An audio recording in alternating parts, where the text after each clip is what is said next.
I'd like to call the, oh, I don't have the date here, the January 20th, 2026 open forum session to order. Let's start with roll call. Mayor Hidalgo Faring. Here. Councilmember Christ. Present. Councilmember Kalkofer. Here. Councilmember Marsing. Here. Councilmember McCoy. Present. Councilmember Popkin. Present. And Councilmember Prieto. Present. Mayor, you have a quorum. Great, let's stand for the pledge. Pledge allegiance to the flag of the United States of America and to the republic for which it stands, one nation under God, indivisible, with liberty and justice for all.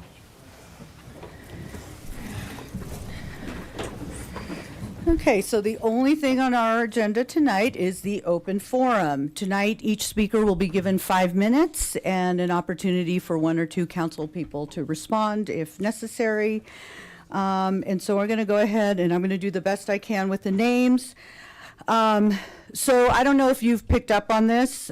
It is not in our rules of procedure for you to publicly, on record, in front of the camera, state your address. I do ask you to put your address on here especially during our regular session when our first call, public invited to be heard, is designated for City of Longmont employees and Longmont residents. But if you can, please restate your name for the record. One, because I know I'm going to botch up some of these names here, just because, just reading, yeah.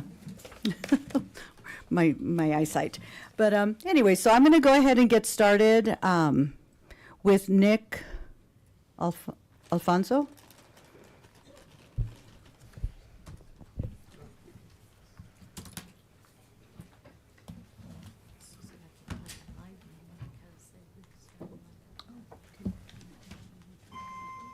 Nope, that's not right. Hold on, Nick. Real quick.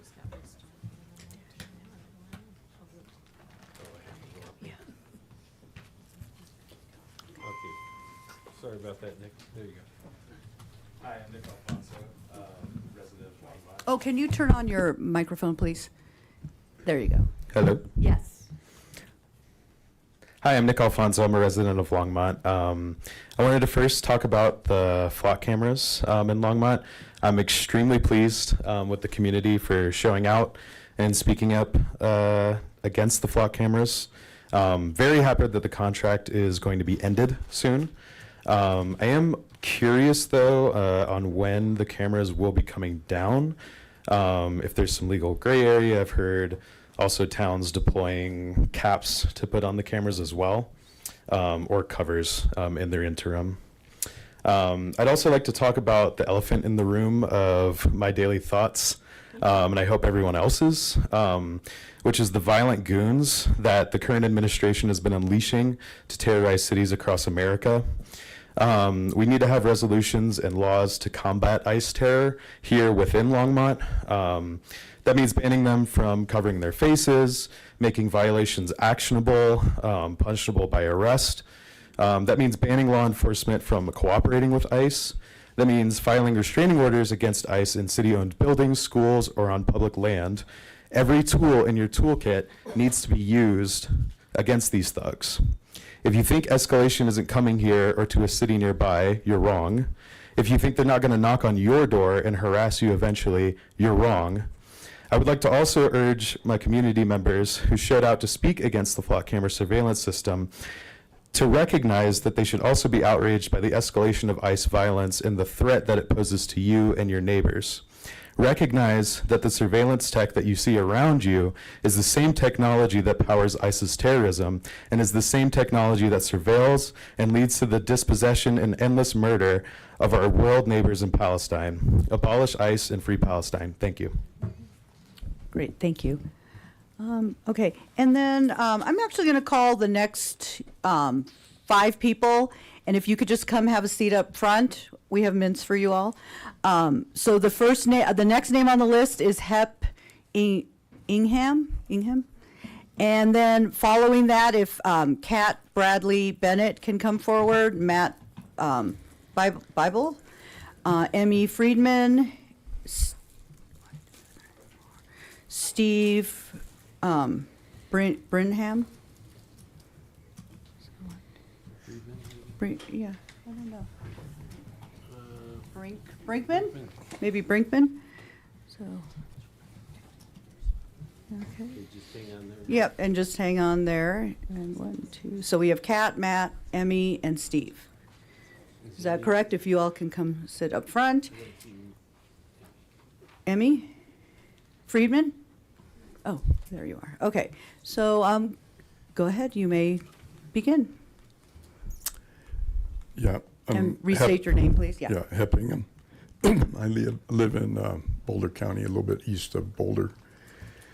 And all around the country, all the different Go ahead. aviation groups and pilot groups around the country, they've kind of got a mantra of, why are we under attack and we're losing our freedom?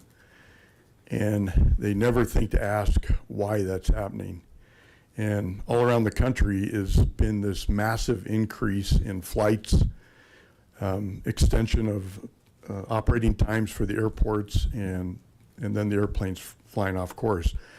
And as I learned with my own dealings with the FAA, when this was happening to me from Boulder's airport, I found out, meeting with the FAA inspectors, every single one of them was a pilot, and 3 of them owned airplanes, and I don't know what business they had going on with that, but I think we need to remember that the FAA is not a neutral regulatory agency. It's captured, and their goal is to maintain their own entitlement and their privileges.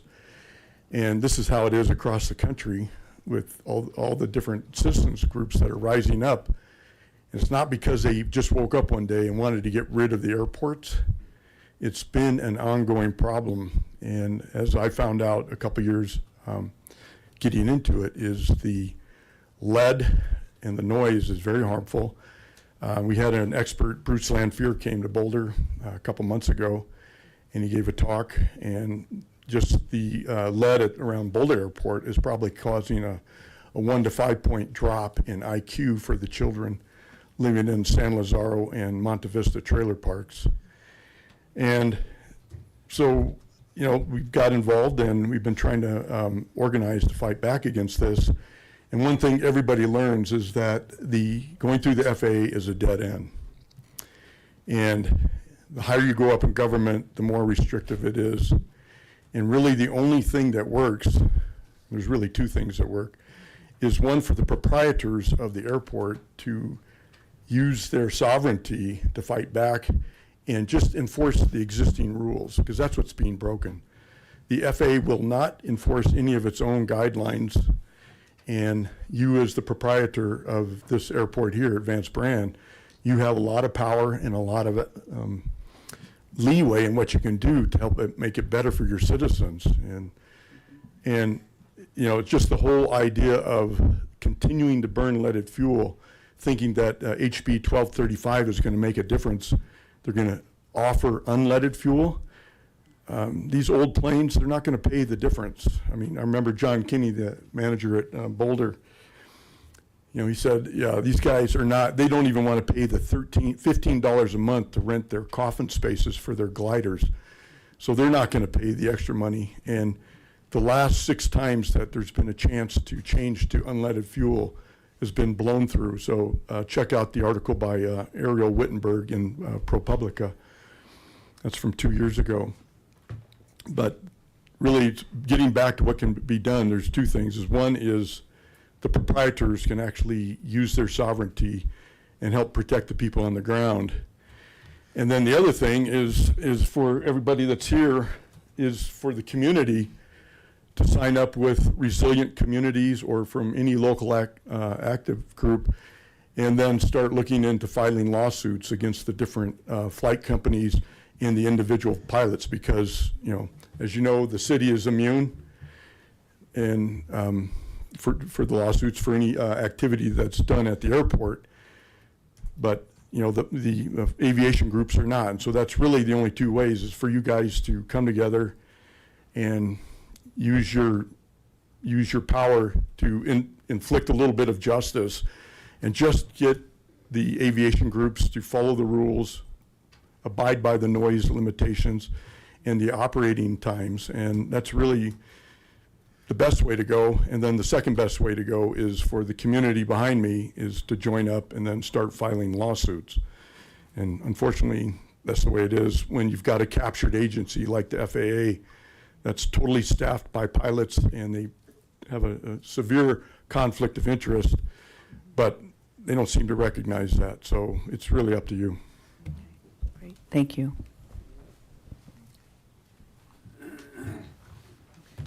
Okay, next person, Kat Bradley Bennett. Yes, it is Kat Bradley Bennett. I'm a longtime Longmont resident. I'm a Boulder County native. And in a previous life, I worked 15 years for the Longmont EcoCycle program. Yes, we actually had such a thing. I'm a longtime dedicated recycler, composter, overall waste reducer. But I'm also a lifelong birdwatcher, nature lover, and supporter of open space. My father taught me the importance of supporting open space and often reminded me that our public lands are not for sale or trade. That's why I was very relieved to see the proposed land swap between the Tull and Distel properties for a composting facility finally die the ugly death it's so richly deserved. I'm in favor of a countywide composting facility, but it needs to be adequately planned and designed to prevent microplastic contamination, and it needs to be properly placed, and that is not in a flood zone and not in or next to protected open space. Council got a lot of backlash from the public when we learned what was in store for the Tull and Distel properties, and that's not at all what we want for our public open spaces. Despite the stated goal on our city open space site, one of the goals being to embrace public engagement. We, the people, had no say in that matter whatsoever. Longmont voters overwhelmingly approved a permanent open space tax because we want our open space areas safeguarded from development, period. From what I could tell, that whole land swap wasn't even instigated by our open space department, but other city departments. So the bottom line is this: our wetlands and our wildlife corridors need to be respected and protected. That's the whole meaning of open space. At the very least, we need safeguards in our open space policies to prevent further manipulations like we had with Tull and Distel. And I would say better adherence to this goal of public engagement. Thank you. Okay, great, thank you. And I don't think I clarified to our new members. So if there was a clarifying question you have for the resident, or if you wanted to ask a question, you can go ahead and put your light on. I know you've been here before, but our new people. So I'm not talking to folks who've been here before, but to our new members. So thank you. So no questions, all set. Okay, very good. So the next, Matt. Yep. All right, thank you for the opportunity to speak.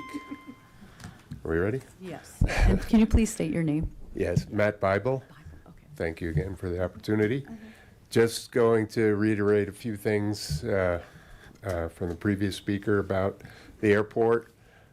We found them not to be very good neighbors. They don't pay attention to their own rules.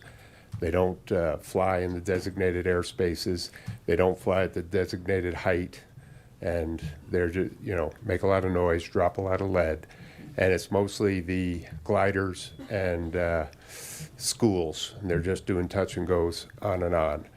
And you're never going to change a thing if you take money from the FAA.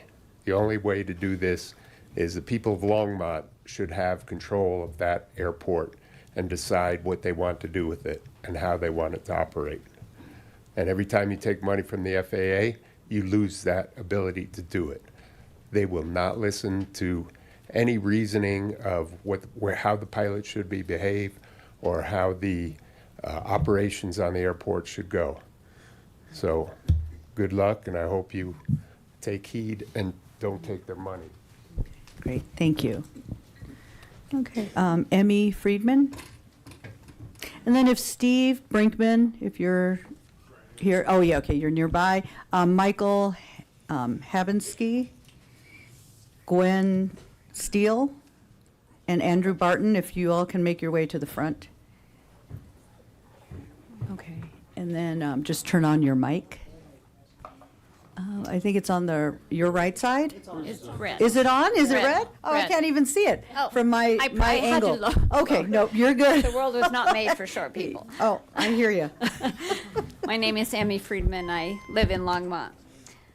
I have 3 points I'd like to make, and first of all, thank you for having me speak. I have 3 points I'd like to make.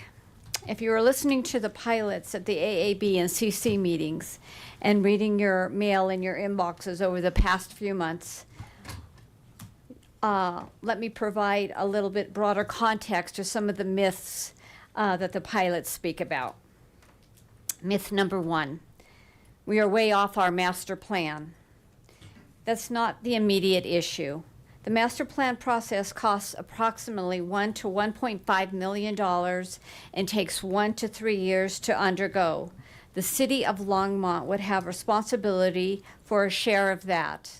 It's not already integrated in the long-term capital improvement planning. This would be a hard thing to force to happen. For example, our MMA, a much larger airport with greater needs and more substantial changes, has not updated their master plan since 2011. And while it was initially scheduled for 2018, it is now looking like 2028 and keeps getting pushed out further.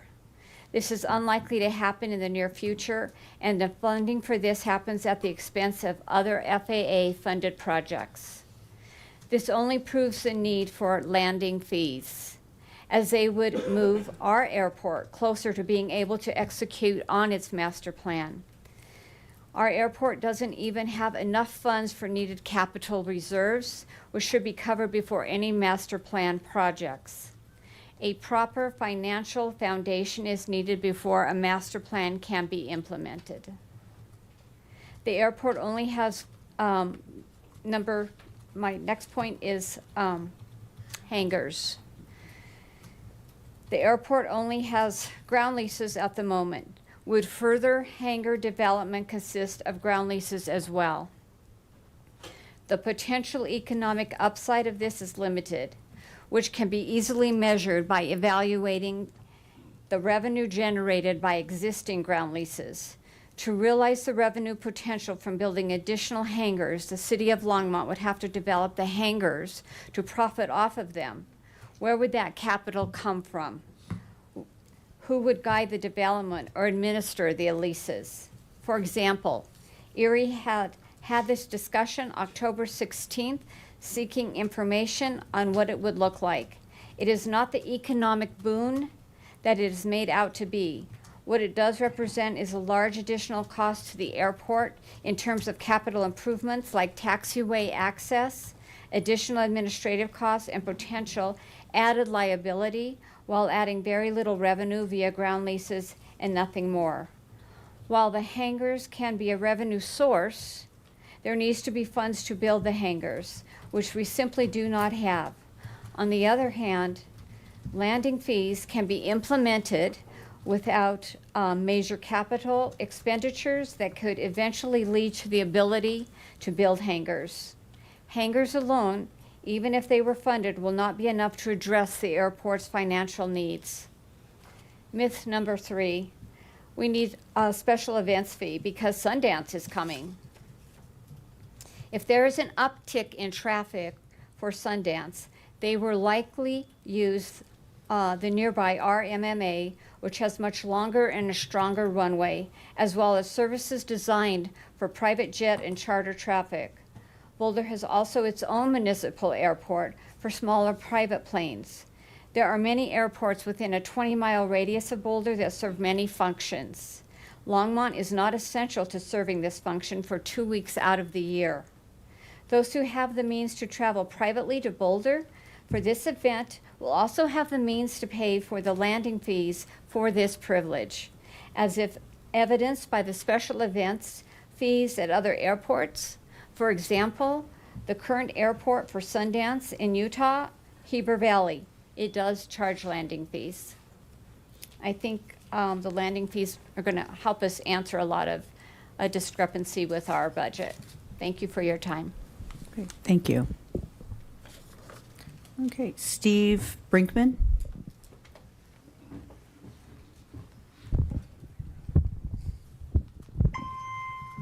Howdy, Steve Brinkman here. I've been a resident, I've owned my ranch out west of here for about 33 years. Been on the Hygiene Fire Department for 32 of those years. It's been a tough road. I've been coming to these meetings for the last 3 or 4 months, learning a lot about the airport and how it is that the amount of traffic has gone up so drastically in the last couple of years, and how much lead these planes are spewing down on the residents. It's a disaster happening out there, and it needs to be addressed pretty quickly. There's going to be, there's problems happening already and more problems coming down the pike. I think that my impression of the airport, having been there for 33 years and watching the planes come and go, that over the last 2 years, I would say that probably the right answer is the airport should close. And I say that because there's a lot of things I like to do in this county that getting rid of that airport would support, like connecting Pella Crossing to the St. Vrain Trail thing and creating a bunch of parks out there and getting rid of all the hassle that we're having here about the airport not being able to afford itself. And it's a rundown dive out there. And if anyone who's been out there, it's not a nice airport. And I've spent quite a bit of time at the Rocky Mountain Airport down there in Broomfield, and it's a much nicer facility. So anyway, we should really consider what we're doing with that 800 acres of land out there, and find something better to do with it than an airport. Thank you very much. Okay. Councilmember Popkins, so hold on. Sir? Oh, sorry. Yeah, you're not done yet. No, I'll let you off the hook mostly. I just wanted to respond to a couple of the airport comments, so you can sit down if you want. I was just going to generally address. I mean, you can stretch your legs if you're enjoying that. I just wanted to mostly let folks know, one, the airport's not going to close. We have grant obligations for a decade plus, if not 2 decades there. However, traffic, you're not wrong. Traffic has increased, especially coming out of COVID, especially with pilot shortages. Traffic has increased for training flights and a lot of things. So we're well aware of that. And then for folks who were interested in understanding kind of like what's going on with the fees, what's going on with all of that, we are, I believe, in the middle of or working with a outside consultant partner to conduct a rates and charges study right now. That will give us information to make a well-informed decision as to kind of what types of fee structures we should have. So just wanted to let people know kind of where we are in that process.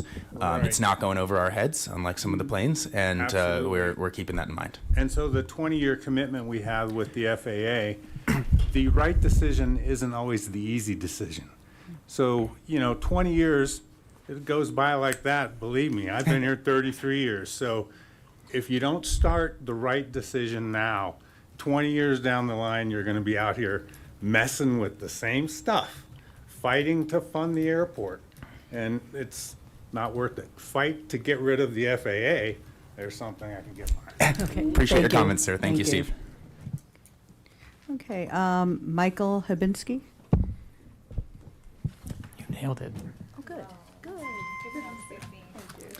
Hi, I'm Michael Habinski. Good evening, Mayor and Council, and thank you for taking the time to host this forum. I'm here as part of Ranked Choice Voting for Longmont. We're a local nonpartisan volunteer organization whose mission is simple: to make our city's elections more fair, more representative, and more welcoming to participation. Over the past year, we've been talking with Longmont residents, collecting signatures, and building momentum. Several hundred Longmonters signed our petition in support of ranked choice voting, and we're thrilled that last year, Mayor, you proposed that a formal study session on the topic, and the council agreed, and that's a real milestone, and we are grateful for it. So tonight, we'll be presenting a fast, focused 5-person overview. I'll start with a quick explanation of what ranked choice voting is and how Longmont City Council elections are currently run. Then Gwen and Andrew will talk about the benefits of ranked choice voting, and Dylan, the executive director and co-founder of our organization, will address common questions and about the process of implementing it and share some real-world success or real-world results from places where it's currently being used. And finally, Tal will wrap it up with a broader perspective and some next steps. So what is ranked choice voting? Well, let's say it lets you rank your candidates in the order of preference instead of just picking one, right? So let's say we're choosing a favorite color. I love indigo, and I'd still be happy with blue or green. With ranked choice voting, I can vote for my true favorite, indigo first, then I'll rank blue second and green third. Since I didn't have to just pick one, if indigo doesn't win, my vote isn't lost. It goes to my next choice. So I get to vote honestly, and my vote still helps to decide the outcome. After all, I shouldn't have to choose between voting for my favorite and having any voice at all. So that's ranked choice voting in a nutshell. But since we're proposing a change, I'd like to take a couple minutes to describe how Longmont City Council elections are run today. I know council and most people listening already know this, but I'd like to go over it real quick just for context. So Longmont has 7 council members, the mayor, and 3 at-large council members who represent the whole city, and then 3 council members who represent Longmont's 3 wards. We vote every odd-numbered year, and each time we elect the mayor and 3 council members. Every other election, we get to elect 2 at-large council members at the same time in a single race, and the ballot says vote for no more than 2. Other than that, each member is elected in a separate race, and the ballot says vote for 1. So each race is decided by plurality voting. For a single seat, that means that the candidate that gets more votes than any other single candidate wins. The system is simple, and it works perfectly when there are 2 candidates to choose from. But when there are more than 2, there are real problems. And how it breaks down is that a candidate can win with less than half the votes. So in a crowded race, you can produce winners who most voters don't actually want. When multiple strong candidates appeal to the same voters, the votes get split between them. So strong candidates feel pressure to drop out so they don't spoil the race by splitting the vote. And voters feel pressure to vote strategically, voting based on how they think other people are going to vote, instead of simply choosing their own favorite. This pushes voters to prioritize voting against the candidates they don't support, instead of voting for the ones they do. Maybe in another city where elections are between 2 candidates, this wouldn't matter much. But in Longmont, we have a vibrant democracy. We have a very high level of civic engagement. Our elections have lots of candidates, each of which has a unique and thoughtful perspective. And that's a good thing, but plurality voting punishes us for that. In the most recent city council race, multiple candidates publicly worried that their candidacy might split the vote and actually make it harder for voters to elect council members with broad support. That's a terrible dilemma. It forces would-be candidates to choose between running honestly and protecting the integrity of the election. And so I think no one should have to worry that just by running for public office, they might actually make their democracy worse. There has to be a better way. So why are we here in support of ranked choice voting? Because we should be free to vote our conscience. The winners of our elections should reflect the will of the majority, and we should be able to know and trust that every one of our voices counts, even when our first choice doesn't win. That's what ranked choice voting provides. Instead of splitting votes, ranked choice voting builds coalitions. Instead of strategic voting, it rewards honest voting. And instead of confusion and uncertainty in crowded races, it produces clear winners with broad support. It lets us keep all the great things about Longmont's democracy, lots of candidates, lots of ideas, without paying a penalty for it. So without foundation, I'm excited to hand it over to Gwen, who's going to walk you through how ranked choice voting actually works in single winner and multi-winner elections, and why it's such a powerful improvement. Thank you. Great, thank you. Okay, Gwen, go ahead.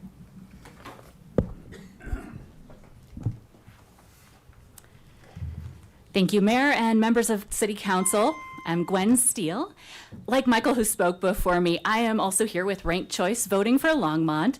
I want to take this opportunity to talk about how exactly Ranked Choice Voting works and describe the specific benefits it offers over plurality voting, our current method. In ranked choice elections, instead of picking a single candidate, voters have the opportunity to rank candidates for a given office in their order of preference. Election officials then use these rankings to allocate voters' votes and determine one or more winners. Colorado law currently authorizes municipalities to use 2 forms of ranked choice voting, or RCV.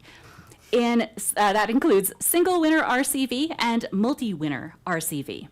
RCV elections are counted in successive rounds until all seats have been filled, but voters only have to cast a single ballot. Each ballot counts for the voter's first ranked choice until that candidate is either elected or eliminated. In a single winner RCV election, a candidate must receive a majority or more than 50% of the vote in order to win. If a candidate has a majority of the vote in the first round of counting, they win. If no candidate has a majority in the first round, the candidate with the fewest votes is eliminated, and their voters' votes are redistributed to the next highest ranked preference. Rounds of elimination and redistribution continue until a candidate has a majority, at which point they are declared the winner. Single winner RCV prevents voters from worrying about the spoiler effect or having to vote strategically. The spoiler effect refers to situations where two or more similarly aligned candidates in a plurality election with 3 or more candidates split the vote, allowing a different candidate preferred only by a minority of voters to prevail. By requiring the winning candidate to receive a majority of the vote and allowing voters' votes to be redistributed to other candidates in the event that their first choice can't win, RCV prevents the spoiler effect and ensures that the winner is the candidate preferred by the majority of voters. Because of the spoiler effect, voters often feel a pressure to vote strategically. This means casting a ballot not for your favorite candidate, but for a candidate you can live with, who you think has a good chance of winning. In some situations, strategic voting is also called voting for the lesser of two evils. RCV prevents voters from having to think this way when casting their ballots. In the event their first choice can't win, their ballot will simply count for their second choice, and so on and so forth. This allows voters to confidently vote for their honest favorite, knowing their ballot will count for an alternative preference if their first choice can't win. Both of the primary benefits of single winner RCV, no more spoiler effect and no more pressure for strategic voting, are shared by multi-winner RCV. Additionally, multi-winner RCV is a form of proportional representation, meaning that the group of winners in a multi-winner RCV election will generally reflect the ideological and demographic makeup of the electorate that voted for them. For example, in a 3-winner RCV election, where 2/3 of voters identify as liberal and 1/3 as conservative, you can expect the group of winners to be 2 liberals and 1 conservative. Proportional representation is important because it allows voters to elect candidates of choice even if they don't happen to represent the majority persuasion within an electorate, giving everyone their fair share of the say. Proportional representation also maximizes the electoral strength of the protected classes, as Andrew will discuss next. In conclusion, both single winner and multi-winner RCV foster competitive elections, honest voting, and representative outcomes. It is simple for voters to understand, easy for communities to implement, and has a major positive impact on the quality of elections. With those benefits in mind, I'll turn it over to Andrew, who will share some additional information about how RCV can strengthen our local democracy. Thank you so much for your time. Great, thank you. Andrew, go ahead. And then Dylan and Tal, if you two want to come down as well, just keep the momentum going. Okay, so that's perfect. Awesome, thank you. My name is Andrew Barton, speaking both as a resident of Longmont and program manager for Colorado Common Cause.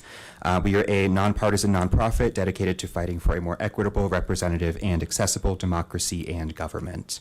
Here to speak in support of the proposal to update Longmont's election system for municipal races to a ranked choice voting system to make our municipal elections more democratic and more representative of the diversity within our community.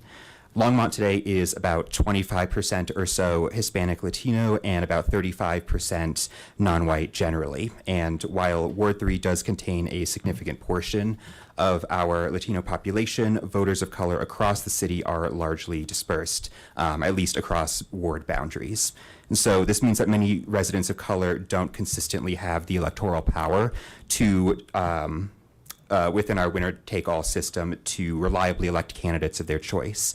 And the at-large seats have a similar problem of being structured to make it harder for protected class voters to win if there are too many candidates running.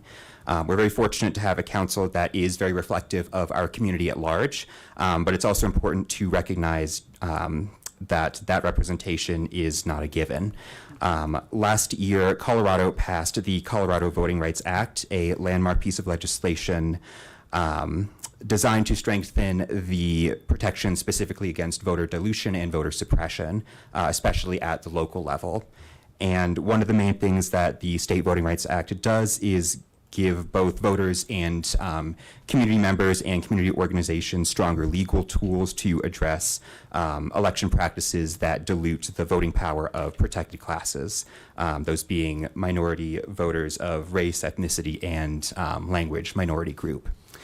And the State Voting Rights Act is explicitly focused on supporting voters who have historically faced barriers to fair representation, especially for voters of color, multilingual voters, and first-time and often young voters. One of the most significant structural barriers that these voters face is the kind of winner-take-all election system.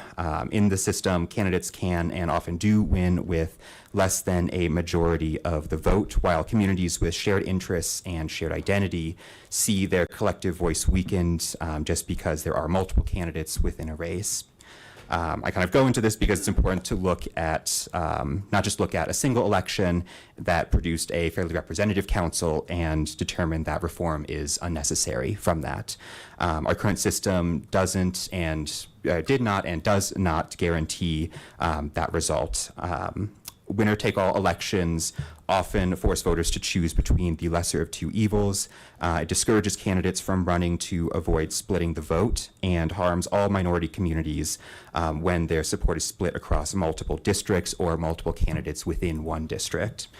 This is something that we see in municipal elections pretty much every year and in pretty much every city. Unlike federal law, the State Voting Rights Act doesn't require protected communities to be geographically concentrated in order to receive the protection from the anti-voter dilution, voter suppression protections. And adopting ranked choice directly addresses that issue, both of concentrated and unconcentrated vote dilution, and allows voters to support candidates who genuinely reflect their values without fear of wasting their vote, and allows candidates to run without acting as spoilers. And especially in multi-winner formats like our Vote for Two at-large race, it makes sure that minority voting groups can reliably translate their electoral strength into tangible representation on council.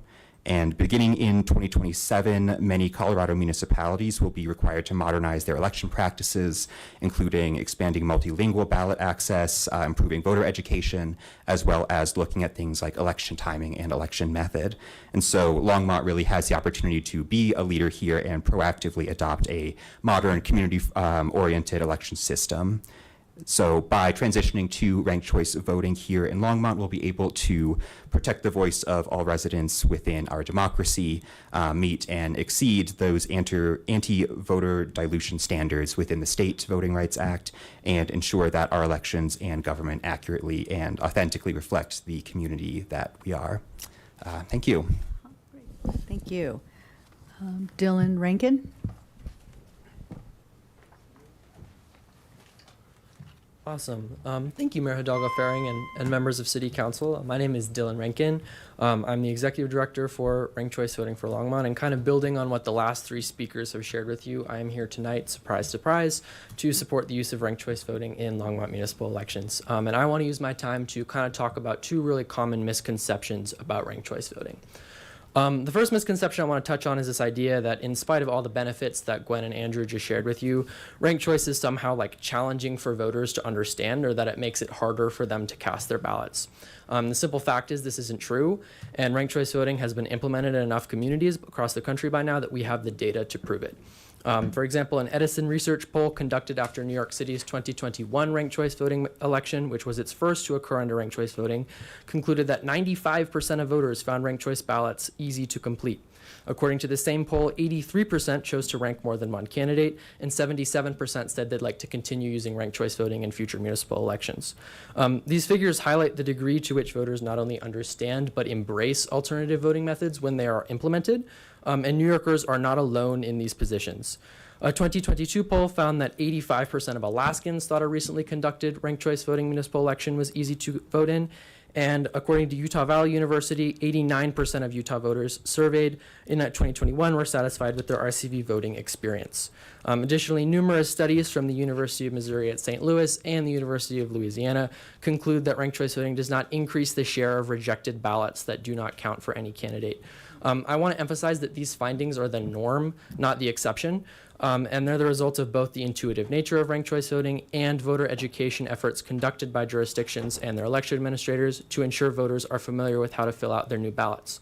If Longmont were to move to ranked choice, it would actually be required by state law to conduct such a voter education campaign. And the Boulder County Clerk's Office already has experience running such a campaign. So all in all, there's absolutely nothing inherently complicated or confusing about ranked choice voting. It's just a simple way to tangibly improve our elections. And secondly, I want to offer a few responses to the perception that ranked choice voting is logistically challenging for municipalities like Longmont to implement. First and foremost, the procedures for running a ranked choice voting election are basically identical to those used to run a plurality election. And in the few areas where they do differ, not only have an array of best practices already been developed by election administrators across the country, but extensive support is available to assist in implementation. The election equipment used by both the Boulder and Weld County Clerk's Office is already ranked choice voting compatible, so there's no software or hardware upgrades necessary. And on top of all of this, the Boulder County Clerk and Recorder's Office has already got experience conducting a ranked choice voting election for the city of Boulder. And so basically, Longmont could not begin an effort to seamlessly and successfully implement ranked choice voting from a stronger position. And of course, our organization stands ready to help wherever and however possible. So I hope that in addition to the other benefits we've already talked to you about, it's clear that ranked choice voting is both easy for voters to understand and easy for election administrators to implement. From New York City to Salt Lake City, Alaska to Maine, or even just our neighbors down the diagonal in Boulder, ranked choice has already been successfully adopted in a wide variety of jurisdictions across the country, and we're really excited for Longmont to explore the possibility of being next. So thanks again for the opportunity to speak at tonight's open forum, and I'm happy to answer any questions that you have before I turn it over to Tal to close out our set of remarks. But Okay, thanks do so we much. have any questions? Yes. Councilmember Marcin. Thanks, Mayor. It's not really a question so much as it is a thank you to folks for organizing and coming out. It's always impressive when I've watched these open forums in the past when folks get out and get organized and care enough about an issue to do that. And just for public edification, I know there's been some offline discussion. Staff is working on making sure that this gets on a study session agenda in the future per council direction and the mayor's motion that was made. It will happen. It's a question of scheduling among a number of priorities, but it is Yes. it's on the list. 100%. And it's coming down, yeah. We Yeah. have, we've already been in conversations, Yeah. so perfect. But Yeah, thanks for just for letting the public, public yep. know. Yep. Yeah, Definitely. it's coming first quarter. We're excited. Yes. Thank you so much. Okay. Tal Minkar? Minier. Oh, okay.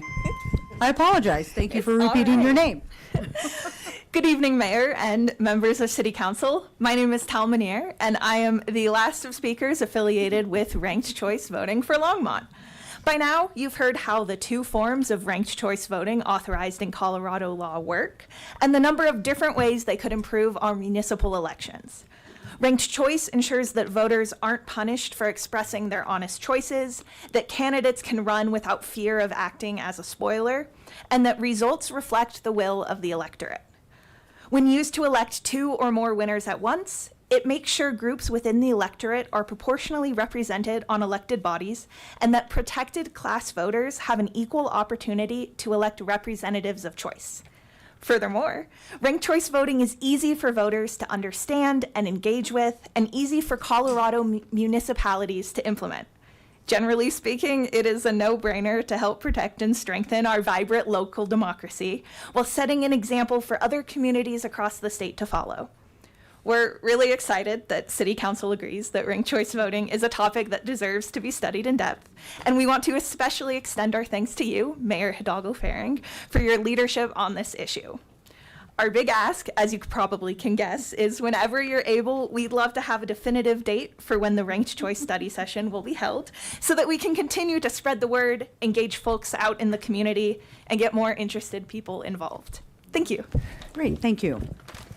Okay, so the next group I'd like to call down, Georgetta Johnston, Chris Alred, Keith Hughes, Mike Schnauzmeyer,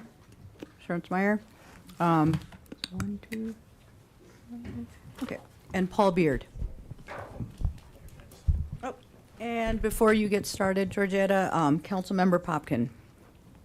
Thank you, Mayor. I won't make the group just get back up again. I just wanted to directly debate all of them who are sitting ferociously staring at me. No, I just wanted to thank everyone for coming out on speaking on that issue. I'll echo the Councilmember Marsing's comments and thank Mayor Hidalgo-Ferring for her leadership on this. I think education really matters if you're going to change how elections work.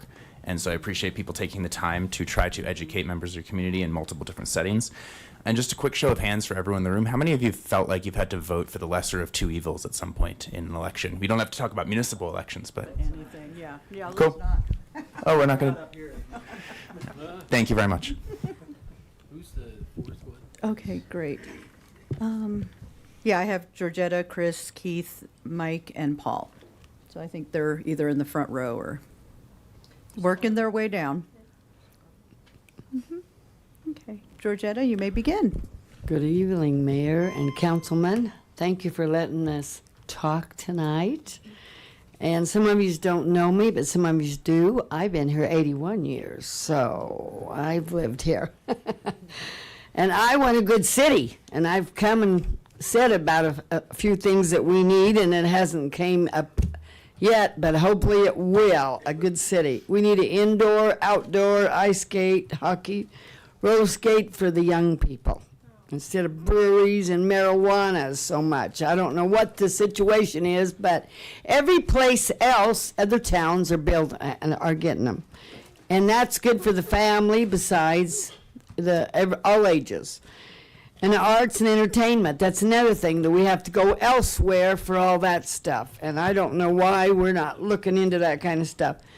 Buffet restaurants, also we have to go out of town. Instead of here, it's hamburgers, chicken, fish, tacos. We once had them, and I don't understand why we don't. We have to go out of town. That's your business, see? And the other thing's your business. Better clothing stores, that's another thing that probably some of you people go elsewhere to shop. And so, you know what? That's not keeping it in here because it doesn't have good selections. And I'm just telling you the truth. Johnstown, Loveland, Fort Collins, Denver. I mean, seriously, I'm just telling you in a nice way. And I'm hoping that you're thinking about that and seeing why we can't do that. We're having a lot of housing, and we do need housing. We can't house everybody. But we need some of these better shopping things and stores and stuff. So we're getting some that have just little few situations. And I don't know what you think, but surely you think the same thing, that we do need those things like that. We've got a couple nice swimming and the recreation. That's very nice. But we need some other things for the young people, too, instead of teaching them to be drug addicts or alcoholics or, you know what I'm saying, in a real nice way. I have grandchildren. I have one child now, and grandchildren, great. We know of people. And we want a good city. And the way we'll have a good city is get some things here to bless them with, entertain them with, So, and I used to work for the schools. I've also worked for the hospitals. My husband was on the council. Oh, he wasn't on the council, but he was on the senior board, and he's passed now. And so I participate in some of those things, too, to see. That's why I come to talk. Somebody told me, well, you're having it tonight for 5 minutes. So I said, well, I need to go and tell him again, what is the situation? One of these days, that's going to get where we're going to get it there. And the airport, I hear the airport. I feel like we need the airport, but they need to improve it and work it out and keep it as far as I'm concerned, but not have situations that aren't good for all of us in the wrong way. Because I want a good city, and the way we have a good city is all of us working together. Looks like we're getting a lot of young people. So hopefully you got the knowledge and the understanding that you want a good Anyway, thank you for letting me talk. And if anybody has anything what you think about it, Lord bless you. Mm-hmm. Great. Does anyone have any questions for Georgetta or comments? And if you are wanting to open a buffet, we will support you 100%. Well, you know what? I'm a little old for that now, but you know what? You could advertise it. I've been here lots of times, and you usually have somebody that works on people that wants to do that, because this city is a beautiful city. Thank you. So, Thanks, yeah. and the way it's going to be that way is we've got to The have people, people, that yep. care and love and work at it, just keep it that way. So, I love to hear you speak. well, Thanks for thank coming. you very I'm glad much. you're back. Yes, Lord Okay, bless you, and- Lord yep. bless you. Of course, and Councilmember Marcin. Georgetta, let me just say, I'm a fan. I've seen you come down and speak, and I just appreciate your energy. I have a T-shirts. Yeah, we do need Georgetta- T-shirts. Georgetta I t-shirts. have a comment and a question. First, I agree with you generally on the business philosophy. As a dad with young kids, I do think we have some local businesses in the community that are great. I want to shout out, it's not a local, but Get Air Trampoline Park is great for kids. The Winter Circle here in town is an arcade and some activities maybe for older kids. There is a bar restaurant on the side, but there's some good things. I have a question for you, though. You open with restaurants. What is your favorite place to eat in the city of The Longmont? in Longmont. In Longmont. In Longmont. I go to Kentucky Fried Chicken, but Okay. I had open heart surgery, so I can't be junking it that much. I really watch myself to Thank you, stay Georgetta. healthy. I'm a miracle. I spent a month in Loveland Hospital, so anyway, still in my right mind. Don't dye my hair. The Lord is merciful, and the oldest of 10. So anyway, 11 great grandchildren and 5 grandchildren, and my husband passed 6 years ago. So anyway, Lord bless you. Thank you for Yes, listening, and of I'll course. pray for you. Keep doing a wonderful job. And I Okay, hope your yeah, ears very listening. good. Councilmember Prieto. Okay, thank you. So I was a little sad that I didn't see any youth in the crowd tonight, because it's so important for our youth to come and advocate for their needs, because they do have needs like many of us. And Georgetta, I thank you for coming on behalf of the youth tonight to advocate for more opportunity and activities in the city. And I just want you to know that it is within my heart, and I know the heart of our other council members, to provide more opportunity for our youth in the city. And we hope to do that, hopefully, through our term and the terms to come. So thank you. Thank you very much. Great, thank you. Chris.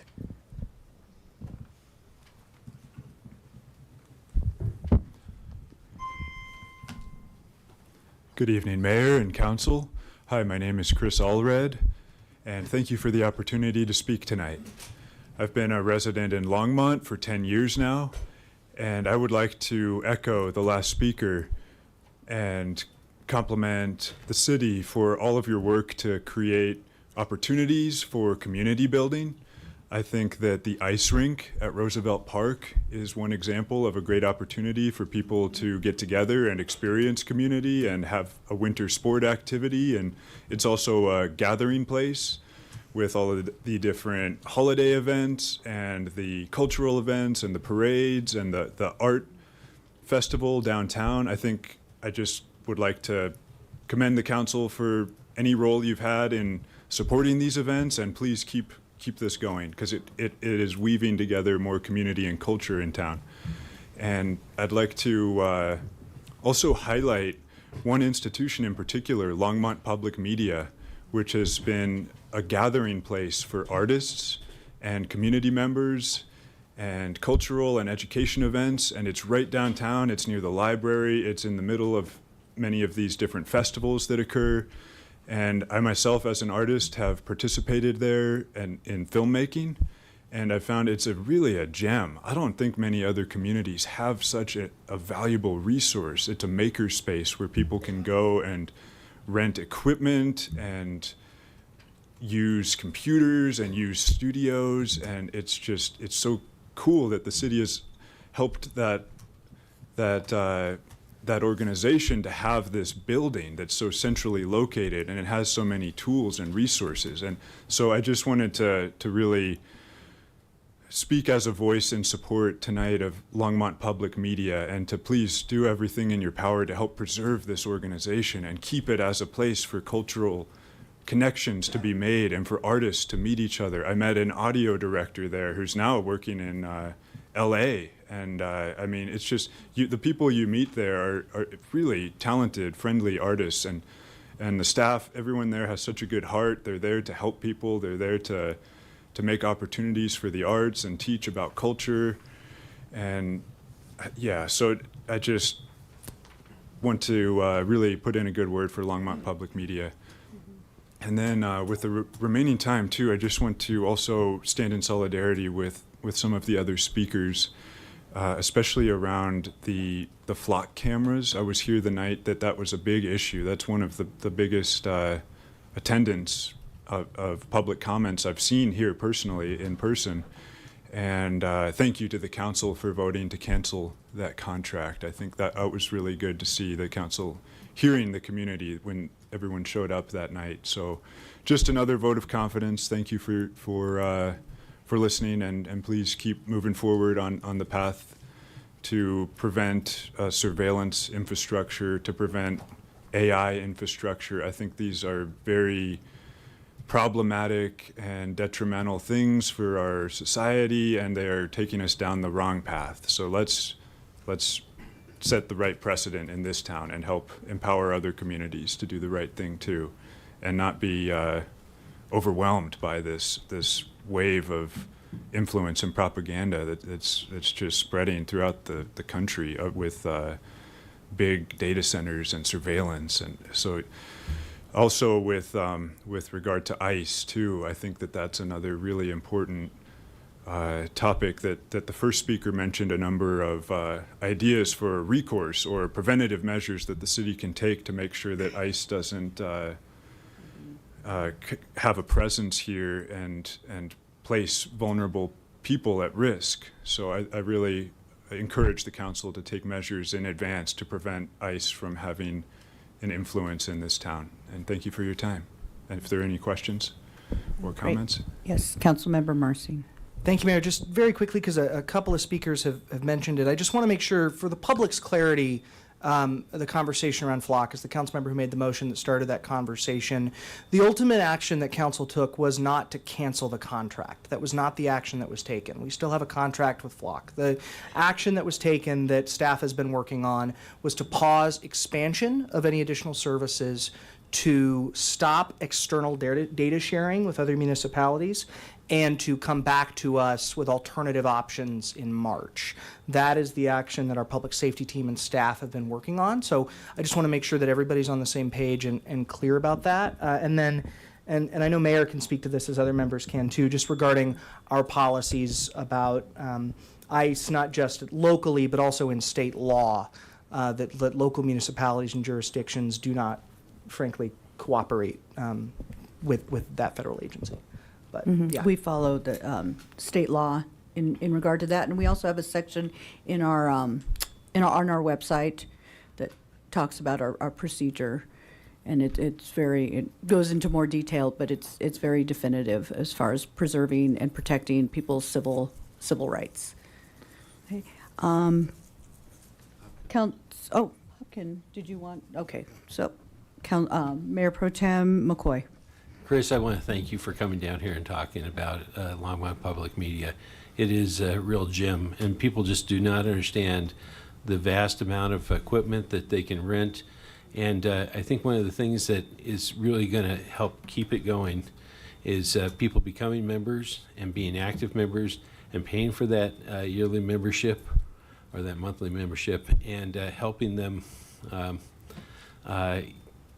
keep the high quality of equipment at Longmont Public Media, and it's dependent on artists like yourself to making that happen. And I want to thank you for doing that, because I really think that it is one of these unique situations. I mean, how cool is that to be in the old Carnegie Library and have all the facilities, from green screens to and even the training to become podcasters and things like that a lot of people just do not understand, and the complexity of it. And they do that sort of training there. They help people, and I think that's really a cool thing, and I thank you again. Great. Thank you. Thank you. Keith.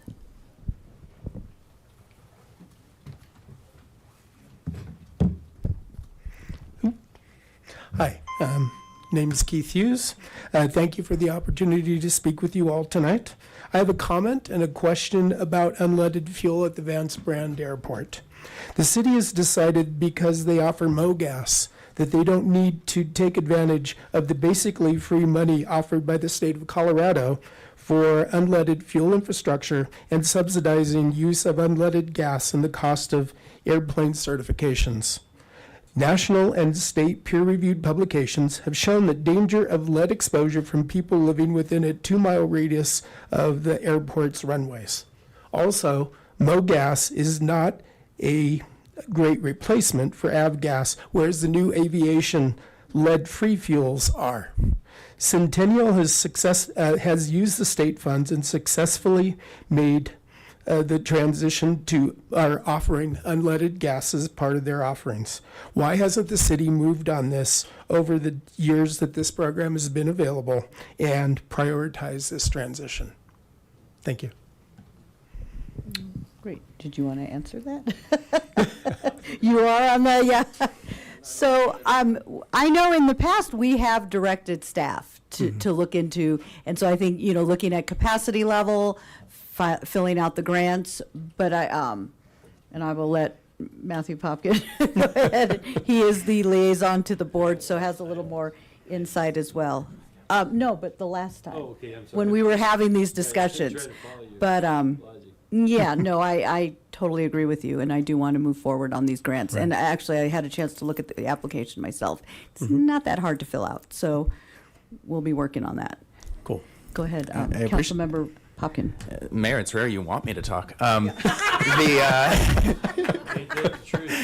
Thank you for coming out. I think you won't find much pushback from here on wanting to pursue one, sustainable aviation in general. That can be unleaded aviation fuel from a fuel standpoint, as well as electrified aviation as we start to work towards that technology. I was down in Centennial Airport actually last July at an electric aviation demonstration event where they had amazing electric planes just taken off. I was standing next to one as it started its propellers with no ear protection or anything. It wasn't necessary. It's like a loud fan. So on the topic of unleaded aviation fuel, you're correct. There's a fair amount of state funding there. We were actually preparing to apply for that this past fall. From my understanding with staff, there was a misunderstanding of what were the eligible costs and expenditures and what we needed at the moment. But that's high on our radar, no pun intended there. And genuinely from a health, safety, and overall sustainability standpoint, something we're actively pursuing. So just wanted to thank you for coming out and letting you know that it's not falling off. Okay, cool. Well, thank you. Great, thank you. Mike. What's-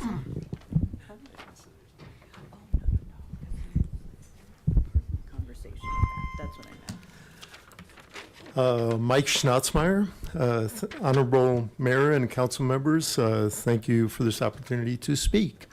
I'd like to read a brief statement. Cities today are facing challenges that are no longer isolated, linear, or easily solved. Economic uncertainty, climate and flood risk, housing pressures, workforce transition, and persistent inequities, particularly affecting youth and our Hispanic community, are deeply interconnected. These are systemic problems and they require systemic responses.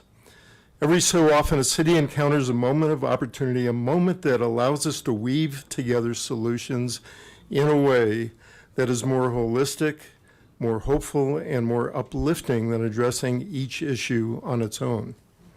I'm here today to talk about the Sundance Film Festival, not simply as a cultural event, but as a catalyst for building social cohesion, strengthening economic opportunity, weaving together multiple constituencies in Longmont, and enhancing the city's visibility, identity, brand, and long-term prosperity. At its core, Sundance is grounded in values that resonate deeply with Longmont: social justice, equity,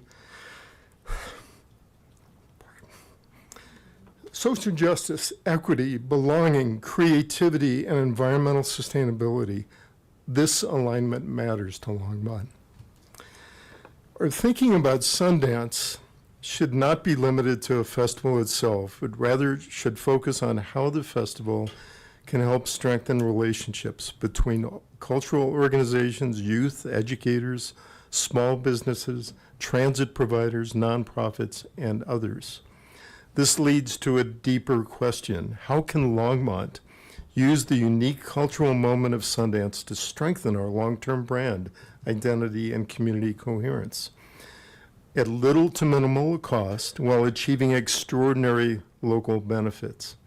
The key to unlocking and answering this question is that filmmaking is about far more than actors and celebrities.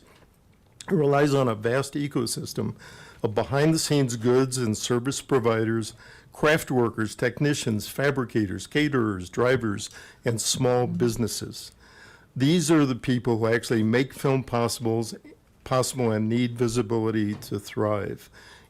And many of these people live here in Longmont.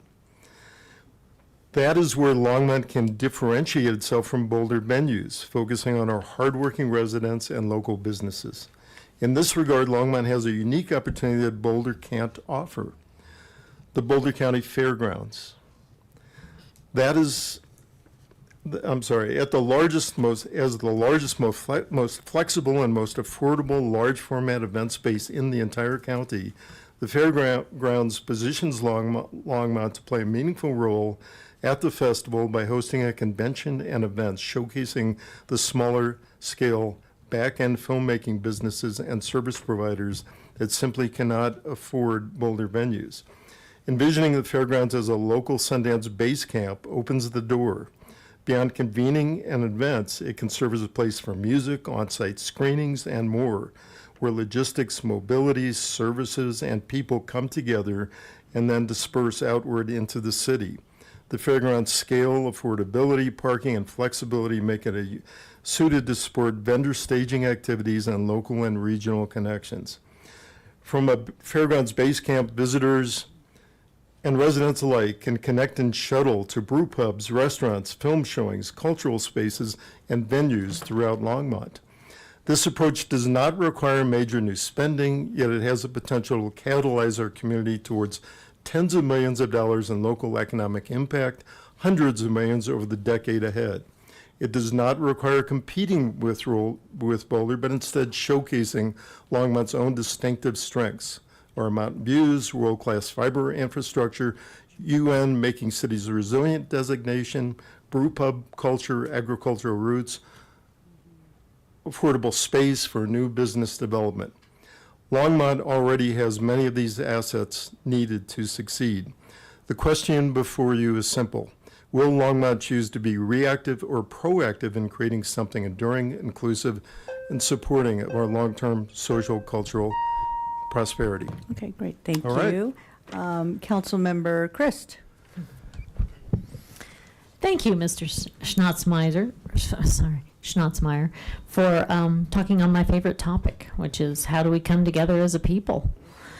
Yeah, that's very, very important. And I'm wondering, this year is our America 250, Colorado 150 anniversary. And I'm wondering, do you see any way that we can start that celebration and continue it into Sundance? It seems like it's a nice segue. Do you have any ideas? I do have a number of ideas, probably too much to go into here, but I've seated conversations with a lot of different people, entrepreneurial community, Longmont Public Media, people with the Boulder County Film Commission.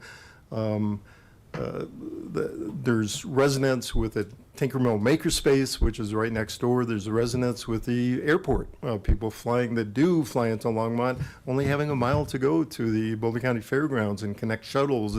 Rather than get a car, they can get a shuttle, or they can visit Longmont while they're in town. If there's a base camp in town where people coming to town, particularly in the southwest corner of Longmont, can aggregate and begin to connect and weave together community and narratives. This is a way for us to really create an inroad into Sundance, and the economic opportunity is huge, but we need to get ahead of it. I agree with you. Thank you for sharing your ideas. Yes, thank you. Councilmember Marcin. Thank you, Mayor. I'll be quick. And just for the public, Mike, I appreciate when you come down and talk. 15 years ago now, you stopped me in the pump house or something like that and said, hey, I've got all these maps of the floodplain in Longmont. If we get a bad weather event, there's going to be a really bad flood. And that was 2 years before the flood of 2013. So when you talk, I tend to listen. When you think about this vision that you're kind of outlining, it seems like you've got an idea in mind. And I think we as a council, and when we think about economic development opportunities, we're always interested and curious. So if in 30 seconds or so, if you could map out a little bit more of what you're saying and kind of, you're kind of describing generally southwest of town and those sorts of things. I don't think that's an area we talk about a lot, but there's a lot of transit down there and a lot of opportunities. So I'm just curious if you can speak a little bit more specifically about the vision that you've got in your head. Well, thank you for mentioning the flood mitigation effort, and thanks to the city for doing a great job on that. We're approaching exceeding $100 million investment in the Resilient St. Marion project. Let's get across the finish line. We're so close. We issued a bond for Reach 3 under Hoover Underpass 4 years ago now for $20 million and still haven't quite gotten there yet. So let's get across the finish line. Boulder County Fairgrounds right next to that. That's another opportunity that resonates with Sundance and the Boulder County Fairgrounds. We can showcase that incredible work that is the core for the city of Longmont being designated the United Nations Making Cities Resilient Framework. People at the fairgrounds can say, oh, you're the only city in the country that has a designation, and the core of that effort is 200 feet away. Let's go visit it. Let's go visit Golden Ponds. So the answer, try to summarize, we need to build upon our steering committee that I believe the council has already gotten started, and just have outreach. I'd be glad to participate in that if I was invited to, and just build those and I've got actually about 100 pages written up on this idea, so I can't share it all here, but I'd be happy to share those ideas. Okay, thank you. Councilmember Kalkofer. Mike, thank you so much for coming out, and thanks for everybody for coming out. I know how intimidating it is to be on that other side of the microphone. Sundance is something that is near and dear to my heart. I majored in communication studies, so film was my passion, and I decided to go into supply chain instead. With everything that we have, all of the makers that we have, all of the artists that we have, Sundance is our opportunity. And there's a lot of organizations that are starting to participate in planning Visit Longmont. One of the boards that I'm representing is also talking about it. So I'd like to make sure that we're bringing all these ideas into one central location. I'd love to chat with you about some of your ideas offline. Thank you. I'll reach out on that. Councilmember Popkin. Mike, you didn't approach me in the pump house 15 years ago, but we've certainly had a fair share of conversations. Appreciate your thoughtfulness here, your systems thinking, and kind of thinking ahead, and recognizing kind of the resources we have, both natural and physical amenities. I'm curious, as I think you're well aware, the Boulder County Fairgrounds is not the city of Longmont's property, and so I would be curious, have you engaged with our county commissioners at all on this? Haven't done that yet. What I've tried to do is approach from a grassroots level. Attended an event at the Boulder County Film Commission at the Dickens Opera House that really expresses the need. There were probably close to 200 people on the second floor, Boulder County Film Commission, to talk about Sundance. Great speakers, but 4 out of 5 people that I talked to there, and I probably talked to 20, were small local businesses, voiceover people, drone, this gets into the St. John Valley School District, drone operators, whatever, there to promote their small local business to the film industry. And they had to literally yell across the cacophony of hundreds of people to someone 2 feet away, and there was no way to connect and showcase who they were in such a venue that you could have at a convention facility at the Boulder County Fairgrounds. That really is the core of it, is to build our local entrepreneurial businesses to be able to showcase their wares to a global or international audience, and bring that audience to Longmont, and give them a good excuse for those people to come here and party and listen to music and meet and aggregate and see what's going on. So yeah, thank you. Yeah, thanks. The one before I was on city council, before I was on the planning commission, one of the very first community engagement meetings that I actually went to was hosted by the county at the fairgrounds about the fairgrounds master plan and the future vision. And if you don't know what I'm talking about, if you search Boulder County Fairgrounds Master Plan, you can find some renderings of what they've been working for. There's a little banner at the top that says the Fairgrounds Master Plan is temporarily on a hold while funding options are reviewed. If you are feeling like an engaged citizen, which I think everyone in this room is tonight, and what Mike is describing and kind of as a vision there for the master plan and the fairgrounds resonates with you, feel free to reach out to your county commissioners and just kind of make a plug and say, hey, you know what, this would be really important for our community resilience, environmentally, socially, economically, and hopefully we can get things moving there. Appreciate it.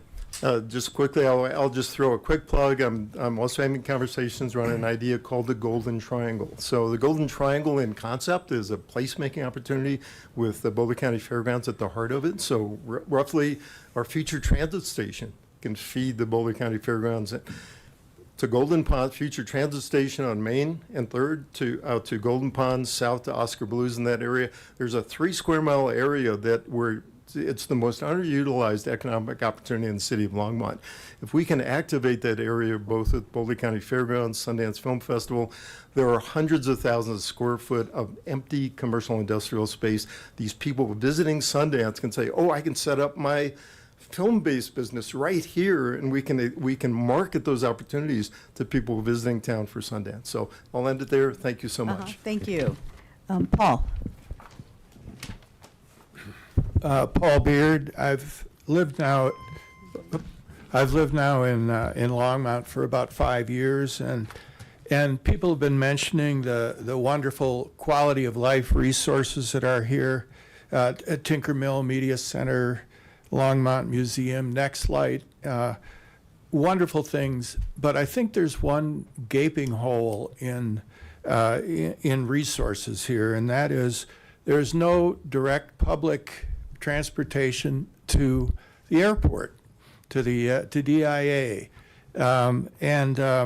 So I've shared that with a lot of people, and they say, well, it's just the way it is. We've got RTD, and they don't seem to really be very responsive or have very much respect for Longmont. And of course, there's all the history, which I've heard about but won't go into. But it occurs to me that that may be changing now, because Longmont is about to become very relevant to RTD. And they have a great big multi-million, actually billion-dollar proposal that they're going to be putting before the voters. And so what I was thinking was that what you might be able to do right now is to build the dinghy instead of the yacht, which is to say, put before them the proposal to do direct transportation to the airport from Longmont and make it a gesture of goodwill. Make it something that they can do, that they can deliver to Longmont, since they've basically delivered nothing and broken all their promises. And it's a way that they can set themselves up politically to do the campaign that inevitably that will follow, and it may get us our direct transportation to the airport as a byproduct. I think there are some really strong arguments that you could make, put in a motion. Perhaps the motion or the resolution that you could put before them was, as a prerequisite to considering endorsing or supporting your rail service to Fort Collins and all points south, we will require you, or strongly encourage you, whatever gets the job done, to deliver this direct transportation, this bus service. The bus service, by the way, has a precedent. Boulder's got it. Westminster's got it. I mean, it's hard to say why we're being neglected that way. It doesn't require any infrastructure. It's just buses. We don't need rails or any of this hugely expensive infrastructure that's going with their major project. But this would be so useful to have. To a large extent, it's inexpensive because the ridership pays, for the service. But I think the most crucial thing is this is your moment when they need you, and this would be the time to make the proposal. And I think all the citizens of Longmont would be hugely grateful if you pulled it off. Thank you. Thank you. Councilmember Kalkoffer. Paul, thank you so much. Almost all of us came from an election where we were talking to a lot of residents. And for me, one of the biggest things is the ride to the airport. I definitely want to hold RTD accountable. Everybody that I've spoken to says, yes, I will take it, and yes, I will take it frequently, and yes, I'm willing to spend X amount of dollars. So it's something that I know there's a bunch of us on here that are passionate about that, and we're going to continue to push RTD. One of the things that I've been asking the residents to do is demand RTD provide some data. They do not want to provide us the data because as soon as they see the data, then they will have to act on the data. So if we can have everybody beating to the same drum, that we are going to hold RTD accountable, ask them for data for the ridership from Boulder to DIA, because they say that there's not enough demand for Longmont, which I believe is false. I believe it's false. Need to beat to the same drum, which I think we are. So thank you for coming and speaking on that tonight. Thank you. Yeah, no, of course. And you know, because I've been in conversations around looking at the financing mechanism, and I don't know if the fees itself would pay. Are you okay? Oh, I'm seeing a nod back there. I don't know if it would totally cover itself, so there would have to be other mechanisms or other financial components in place. But I totally agree with you. And now, you know, that was one of, like, I think of all of us, our commitment is that we, especially since Black 8 closed down, that we need that something. You know, it could be a negotiating tool. It could be, there's a lot of ways that we could make that happen, but it is a priority. And talk to your RTD representatives, everybody. You know, if we start flooding their boxes and saying this is, you know, I often hear, well, the ridership isn't there, but you know, it's not feasible for people who don't have vehicles and are depending on the bus where the routes are infrequent, they're further from where people live. So we need just more stops and more, you know, just more throughout the day, more rides throughout the day that would help increase ridership if it's more convenient to use. I'm going to pop it on over to Councilmember Popkin. Thank you, Mayor. Thank you, Paul. Well said. I appreciate you being a gentle bad cop here in this room and helping think about how to approach this and leverage this. You know, I too came from a campaign situation, and one of the things I used, you know, when I was going door to door, I was actually surveying people of how frequently they would use this. And so, RTD, I know you're paying attention to our open forums. In case you were curious about the data, it was about 70% of people that I surveyed would use the bus to the airport at least 6 times a year. Yes. Or if many much more than that. And so, you know, it's not just a question of would you use it, but it's also a question of how frequently in terms of the ridership. You know, the other thing that I would encourage people here, to the extent that you have conversations and friends and neighbors or contacts with people in other parts of the greater RTD area, you know, a lot of people don't always appreciate how sizable Longmont actually is now. You know, we are, depending on the day, the largest city by population in Boulder County, and people don't appreciate that. We're over 100,000 people, sometimes, you know, probably pushing 105,000 soon. And, you know, when I asked I won't name the name here, but when I asked someone on the RTD board how many people they thought lived, what the population of Longmont was, they said, oh, probably about 80,000. You know, off by a factor of 20 grand. So, you know, make sure people understand that, you know, we are, you know, a desirable place. We're in a relatively affordable place for the region. And also, like, we deserve to be connected into this. So thank you for coming. Thank you for speaking up. Thank you. Thank you. Okay. Councilmember Christ. I just want to add for the record that we did have a ride to the DIA. It was called Sky Ride, and it was full consistently. So, yes, I'm with you 100%. Thank you for bringing that up. Yes, thank you. Okay, the next group, Ed Ruskus, Kristen Bowles, Betty Tobias, Meg Thornberry, and Sandra Locke.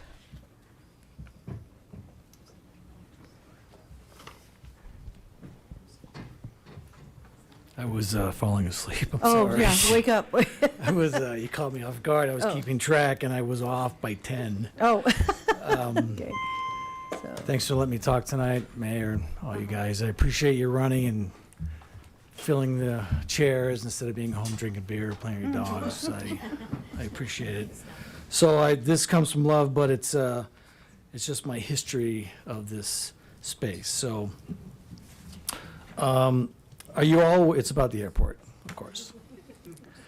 Are you all aware of the appellate legal brief from the Superior Boulder County suit against Jeffco? It talks about the authority that cities like Longmont have and the responsibility they have to abate noise at their airport. I know this reply brief was emailed to you on all council at least once. Let me read a couple of portions of it, please. It states that Jeffco admits that they have the authority to abate the nuisance identified by the appellants.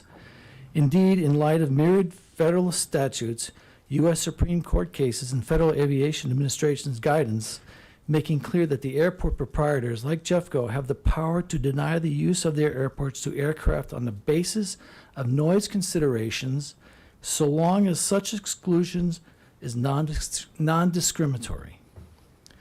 Jeffco's lawyers in this case are the same lawyers that Longmont has for outside counsel on aviation issues. So we know that your lawyers also know it's Longmont's responsibility and authority to abate the nuisance, noise, and repetitive traffic at the city-owned airport. The brief also states Congress has consciously delegated to state and municipal proprietors of the authority to adopt rational regulations with respect to the permissible level of noise created by aircraft using their airports in order to protect the local population. So why is it that our council acts as victims to the FAA and settles for unwanted air traffic and the effects on that community? I've been here a long time, so give me the space here. The community has been speaking to council since at least November 24 about the negative impacts of the airport in the last 2 years, which no resident could have possibly anticipated. I've been coming here for 20 at least. Also, the city's own legal counsel has asserted that airport proprietors have legal authority to do something about all of the planes that harass our town. Why is Longmont still sitting on its hands and kicking the can down the road? The city clearly has the power to regulate nuisances. Why can't the city council not assert its power to regulate these issues? I have something else written down here. So just a question. How about the Kaplan Kirch attorneys' potential conflict of interest because they represent Jeffco Airport against the Boulder County and Superior, and they also represent Longmont. They advise Longmont at that sometime. And I'm just asking. If you have any questions, please reply to the brief. It's in your inbox from Allison Schultz a couple of times. And this is my own personal notes on all of this. Look, I'm tired. I'm 69 years old. I'm living here since 1979. I'm living at 92 at my current address, which is just outside the city limits, down 95th Street. I'm weary. I'm weary of the city council stringing the citizens along. You guys come and you do your time, you do your 2 years, and then we get really close on something, and then it doesn't happen. And the city council strings us along who represent not just the pilots to get us close to a solution and just drag and delay until the next election comes along. So we are in a new phase here. Everybody, not all of you, but some of you new. You have new blood. You have new relationships to build. I'm hoping that we could finally do something about it. I mean, I don't have many, what do I have, 10 to 15 years left? I've been coming here for 30. Mostly I'm sick of the frickin' noise from this facility that Longmont really doesn't need. I mean, we have it now. There's been some ideas of why we use it, but I only see it from recreational planes that don't have any baffles in their exhaust pipes. And it's about the sanctity of our homes and the space above. My own personal thing, a beautiful park would be better use of the land. That's all I got. Thank you for listening to me. I appreciate it. Appreciated all the speakers today. They were really great. Thank you. Great, thank you. See you. Kristen? Or Kirsten, right? Kirsten. Hi. Kirsten. Thank you. Thank you, Council. Kirsten Bass, Longmont resident for nearly 20 years. And I'm here tonight seeking information. I think Councilperson Popkin, as the City Council liaison to the airport board, can you please tell me what conversations have been had to address how the increased volume of flights at the airport is affecting the schools and children in the flight paths? First, relating to the safety risk associated with the use of leaded fuel. And I heard Council's answer to what we're doing about leaded fuel here, but I also want to know what we're doing about planes coming from other airports that use leaded fuel.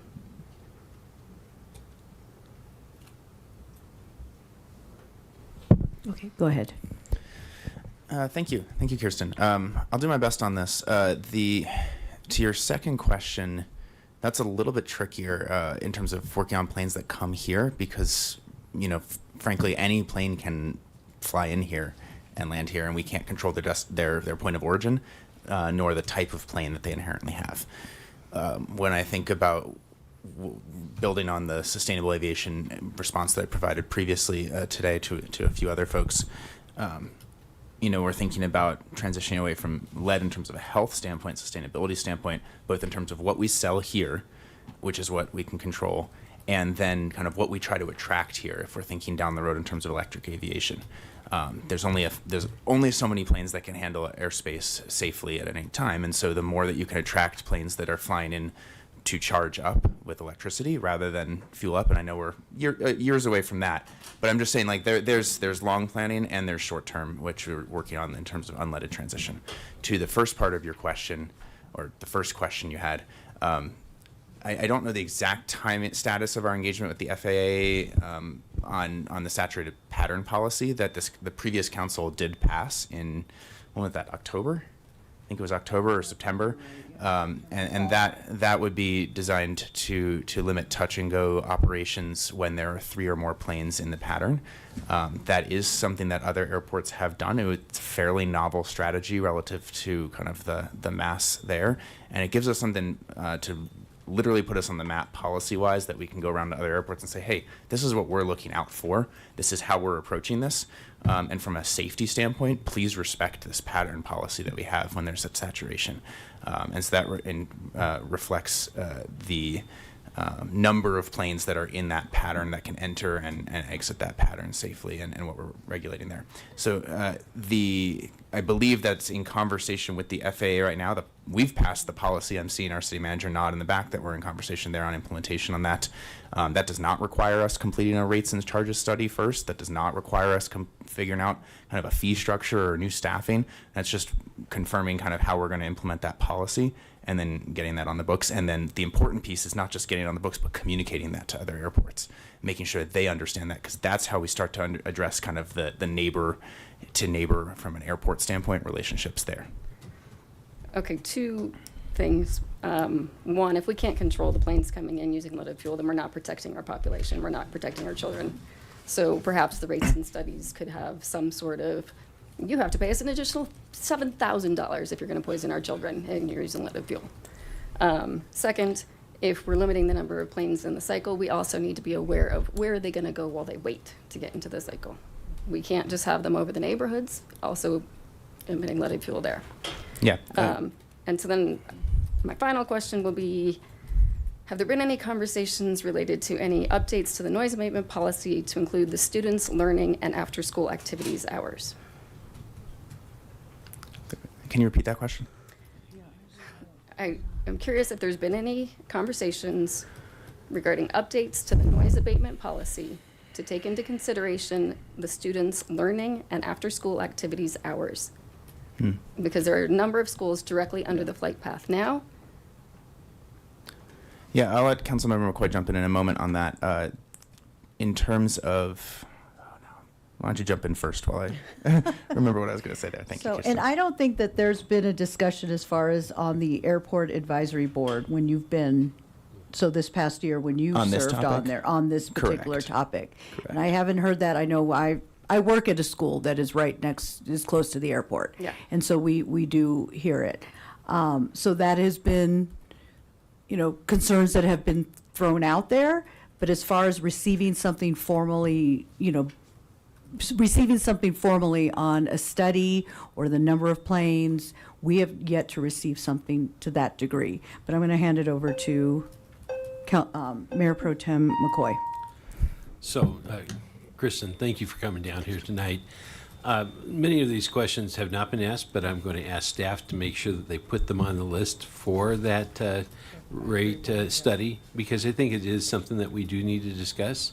I think we have planes that if this was your commuter car, it'd be an antique. And it's ridiculous to think that anybody would be flying something like that. And I think that some of our discussion will hopefully entail, when we do get to this rate and study, that we look at how long we do our leases and tie downs based on what somebody is flying and using and hangering, for lack of a better word, in these hangars. So if that's something that it doesn't solve the problem, but it does get the discussion going, and it does also have us look about how we would look at leasing terms, how long they would be, because if you're not going to make these changes, then you're going to get a shorter lease, and it's going to be then you're going to have some issues around the cost of living and all the other stuff that goes up, and so will the price of a lease for a shorter period of time, is what I envision. And I think that's a good start, and it's a conversation. But I'd like staff, if they are taking notes, that if they could maybe add some of these things into that, and maybe it's a broader discussion. But some of these things that you brought up, there's not the data there.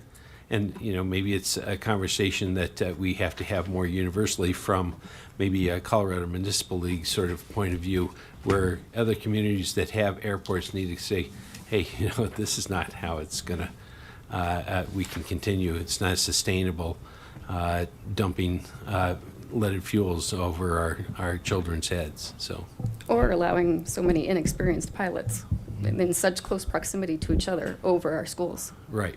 We're just asking for trouble, and I don't want to have to pull my kid out of school. Yes, I get that. Okay. Thank you. Councilmember Popkin? Yeah, Kirsten, you can stay seated, or you can go back to your seat. I was just going to add a couple more things. The first thing on the voluntary noise abatement program, we've actually been collecting quite a bit of resident feedback and other practices from other airports over the last few months. And looking in the back again to see, I think we're in conversation with the FAA about updating our full VNAP program to, again, be not only, and to put it simply, better than what it currently is, but also more effectively communicated and more clearly communicating, so that you can pull up, the Boulder Airport, for instance, has a map that you can pull up and see noise-sensitive areas like that. Very easy to read. You're not reading a 15-page PDF, right? And so really thinking about those strategies that just signal it. I can't tell you the number of conversations I've had with pilots. They're like, we're not trying to, we know the route to fly that doesn't annoy people. And it's the ones that are based here and largely come in and out of our airport that understand that. It's the ones that are just popping in for the day, or just don't kind of spend a ton of time here, that don't know that as clearly. So the more clearly we can make sure that is communicated, the more it addresses some of these issues. The last thing I'll just say on the saturated pattern policy, I've had conversations with pilots and other airport managers. My understanding of how their operations would be, if there's a region that is more heavily concentrated of active flights, they're not circling like a kind of major international airport would see, in terms of runway saturation there. They're going elsewhere. They're going to go and fly and do their training flight elsewhere, not within a mile of the pattern. They're going to a completely different area from 99% of the conversations I've had in terms of just kind of what they look for in day-to-day business. So just wanted to add that clarity there. Thank you again for coming by. Thanks for the emails that you continue to send. Councilmember Christ, and then we're going to take a break, because we've been going since 5:30.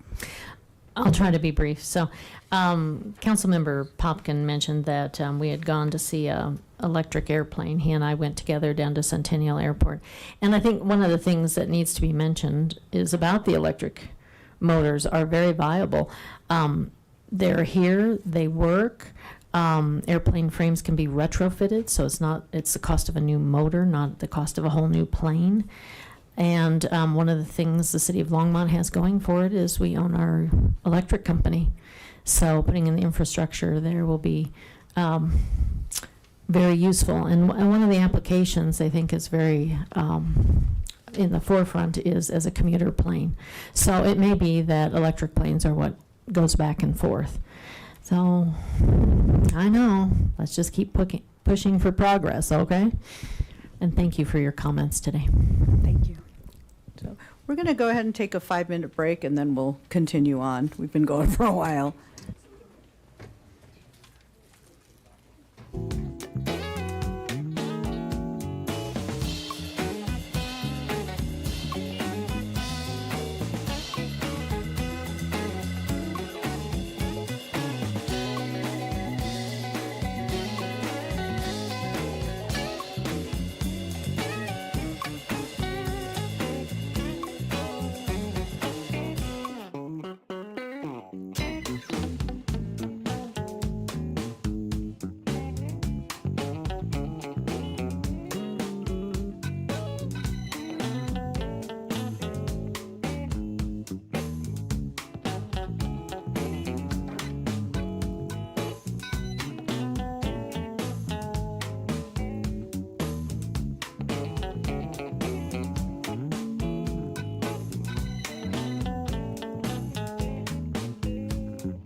our seats.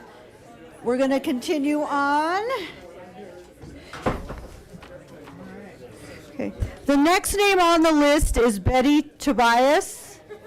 Can we have folks take their seats before we get started? And then the next few people on the list, so I have Meg Thornberry, apologies, Sandra Locke, Allie Schultz, E.K. Grief, if I got it right, Grief? Close enough? I'm sorry, correct me, yeah, when you get up here. So if you can make your way down so we can continue. And you may begin, yes. Good evening. My name is Betty Tobias, and I live in unincorporated Longmont. Thank you, Mayor and Council, for allowing me to speak this evening. I'm probably going to reiterate a few things that people have already mentioned about the airport, but from a little bit different point of view. There has been a noticeable uptick, as everybody knows, in airplane noise starting around last year in our neighborhood, presumably due to more flight school traffic in the Longmont area. Planes are continually circling, installing overhead, and this is not over the airport, this is in unincorporated Longmont. And this has created frustration in our once much quieter neighborhood, as well as concern about the presence of lead from airplane fuel. When I asked our airport manager what could be done, I was told this was a federal issue and to contact the FAA regarding specific airplanes. I now believe this issue can be handled at the local level, and I just wanted to thank you all for bringing up these issues, the electric planes and unleaded fuel. It sounds like you're really on top of it, so I'm actually quite surprised and really happy about that. I was going to talk about the Jeffco lawsuit, but somebody already mentioned that. So I just wanted to say that it's not just happening around the airport, but there are flight school planes circling in other neighborhoods. And so it is an issue for unincorporated Longmont as well. We've lived here for 13 years, and we sit outside with headphones now on our heads, and pretty frustrated about the issue. So I just want to say how excited I am that you all are on top of this. And I believe that our airport manager and city council hopefully can manage this issue so that our community can once again enjoy the quiet and beauty of our Colorado skies in the greater Longmont area. So thank you. Great, thank you. Meg.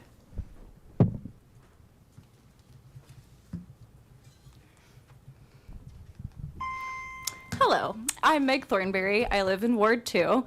And I know that most of the ranked choice people have left, but I just wanted to give them a shout out and thank you for continuing to support ranked choice voting, since I think that would have been, next time hopefully there's someone like me who can run with ranked choice voting. So I appreciate your support for pushing our ranked choice voting to get on the ballot. So thank you so much for all of that.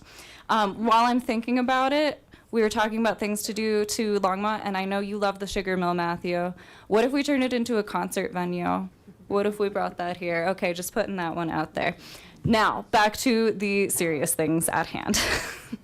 I am incredibly concerned about the state of everything in this country right now, and specifically about what cities can do to push back in situations where there are ICE raids happening.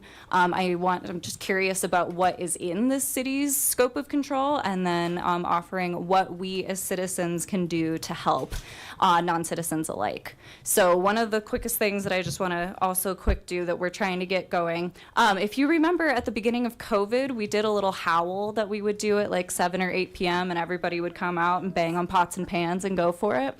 So we want to bring the howl back just to remind us that we are all together, that we are all Longmonters, that we're all here. So real quick, if you'll be brave with me, can we all howl? Okay. Oh!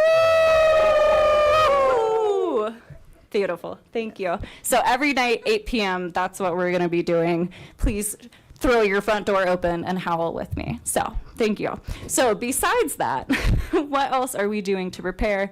I want to make sure that we are addressing surveillance technologies. I was here to also talk about Flock, and I'm still concerned about not just Flock, but sort of any similar technologies to make sure that we are being as ethical as possible, as responsible as possible with data. And importantly, I would love to see a tech board that is formed with some of our experts who are in this room and ready to help with cybersecurity security questions or whatever to review new stuff as it's coming in. So I just want to encourage the city to make sure that we are doing everything that we can to use surveillance technology responsibly, and that all of those decisions need to be taken very, very seriously.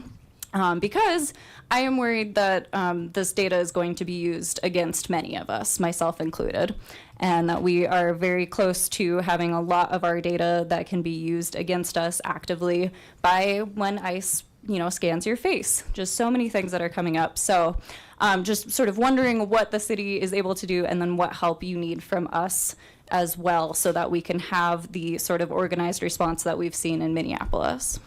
Okay. Thank you. So I'm going to answer some of those and then I'll pass it on. So on the website, we do have, it's under immigration policies, and so we do follow, and there's a long list of public safety role, public contracting, public benefits and community services that extend, beyond the scope of ICE, but looking at how we support community. I have a mom, my mom passed in 1990, but she was never a citizen. So I think about, what would happen in the States if, God forbid she was alive today. Mm-hmm. So no, that is something very real. And I have family that live at the Zuni Indian Reservation. Indigenous folks are being picked up by ICE. Mm-hmm. So one of the things that we are seeing in our community, and City Council and staff have worked closely on this with public safety, is ensuring that people's civil rights are honored. We are not cooperating with ICE. Now, in the event of a criminal investigation where FBI or other Homeland Security or other agencies as well come in and say, we need to get this individual for rape, for human trafficking is a big one because that does cross borders. Sure. So those particular pieces where we do have that authority and capacity and control within our boundaries. I do sit on the council, the Racial Equity and Leadership Council, as well as on the Hispanic Caucus for the National League of Cities, or HELO is what it's called. And we talk about this. We do meet monthly at this point in the game and looking at how communities are responding. One of the things that we have seen, communities that are connected with counties. So I do meet regularly with our mayors in Boulder County, as well as other city council members in area municipalities. So we do have just like a common language, common response, because the more, if each community is doing something different, it creates more chaos and confusion and fear and very reactionary response. So looking at this from a proactive lens. There are some things that are being tried in court. If municipalities can say you can't wear masks, we have control of what happens within our city buildings. Within our schools. City doesn't, but the school district does. And there is a whole plan as far as how we respond. And I know that firsthand because as a teacher in the district, so how we respond when ICE does come to the doors. So there are systems in place. I think, this came up at our coffee with council. Councilmember Prieto and I were there. So these questions did come up. And, outside of what the city is, you've heard of Colorado Rapid Response. So following that, they have, back in the day, early on, several years before I even thought about running for council, I was a person who went out. I was a confirmer. Mm-hmm. So we would go out and we were well trained. We did not escalate. We did not engage, but just really pulling out what the facts are. Mm-hmm. And so those, I think, from my experience, that's been a very reliable source. Sure. But not get caught up on all the social media stuff, because there are things that are going out there that just aren't true, right, or are exaggerated. So I think, not getting hyped up with that, let's remain calm, because at the end of the day, we really want to not put people in danger that we're trying to protect.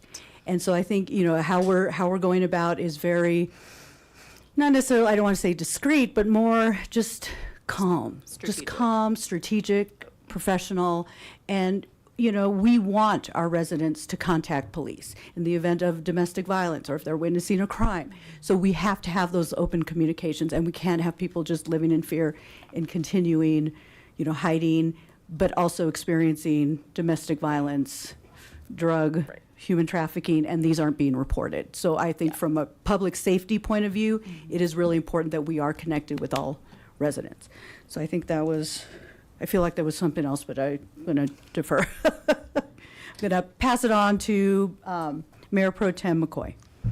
Hi, Meg. Just so that you follow along there, if people go to the home,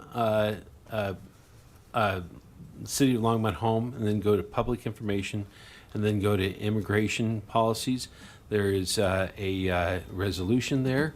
There's also all the policies in English and all the policies in Spanish. So I think it's important that people read over that of when we will share and when we won't share, and also make sure that people can get to that and figure out where to go, because it's home, public information, immigration policies. Okay, thank you. Councilmember Popkin. Thank you. I'll respond to a couple of the other topics that you mentioned here. First, one of the conversations that I think didn't get started yet fully, but emerged a little bit between the lines in the discussion on surveillance technology and Flock was kind of how the city handles data governance. And I think that's something that cities across the world are going to be struggling with to figure out over the rest of eternity. And so I think, we're hopefully well positioned, looking at you, Valerie, a little bit here, since we run our own internet, to also be thinking with Nextlight, to be thinking about what role can we have here? How can we leverage that in-house a little bit to be a little bit ahead of the curve there, or hopefully a lot ahead of the curve? I think we're still in the early stages of that. I know we have a staff member looking at you, Becky, in the back there, attending the Bloomberg Sustainable and Innovative Cities Summits that are happening. So we're learning from cities, not just in this country, but around the world, as well as they're handling technology and data. So, I think we're priming ourselves to handle this well. There's never a perfect time to address this, and I think figuring out the exact right balance of technology is always going to be a conversation. It's never going to be exactly resolved. So I appreciate the comments there, Meg, and I appreciate kind of the staff that we have that are trying to be on the leading edge of figuring out kind of how we as a city, a small to medium-sized city, can actually kind of navigate this thoughtfully, strategically, and ethically. On the sugar mill, can't go into detail because it's an executive session before, but on the public agenda that we had, we did just come from an executive session discussing sugar mill. All I will say now is that if or when something does get built there, I will gladly offer on the record to be the opening act for any kind of entertainment venue that we create there. And if you don't know what I do professionally, it's juggling. No, I'm just kidding. So, thank you. Okay, great, thank you. Okay, let's see. Next on our list, I have Sandra.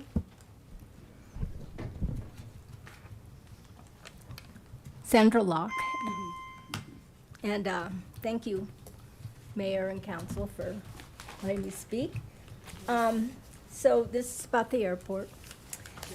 What residents are seeking, managed nuisance and, thank you. Managed nuisance and pollution coming from the airport. It's not a violation of much legally, it turns out.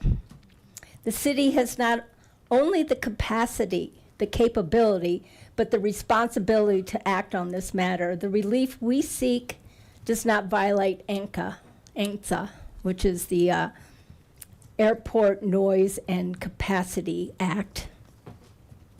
And it is reasonable, non-arbitrary, and non-discriminatory.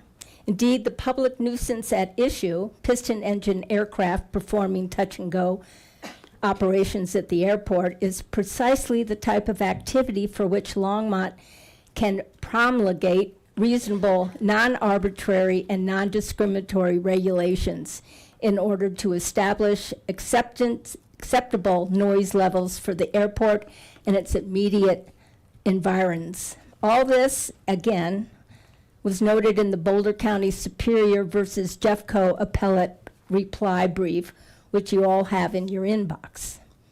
For the added note of ANSA only applies to staged aircraft, none of which are relevant to Longmont. The FAA considers piston engine aircraft non-stage, which means the aircraft are expressly not subject to ANSA 49 USC Section 475224A, stating that ANSA applies only to Stage 2 and Stage 3 aircraft. Moreover, in ANSA, Congress presented only noise or access restrictions impacting Stage 2 and Stage 3 aircraft. Congress consciously chose not to preempt similar restrictions on non-stage aircrafts. So what is the next stage for council and the city manager in regards to this issue? Thank you.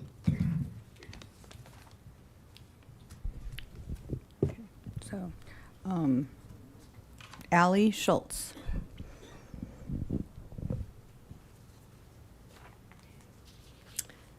My name is Allie Schultz. I've been in your inboxes a lot. I hope you read them because it takes a lot of time to organize and get it out.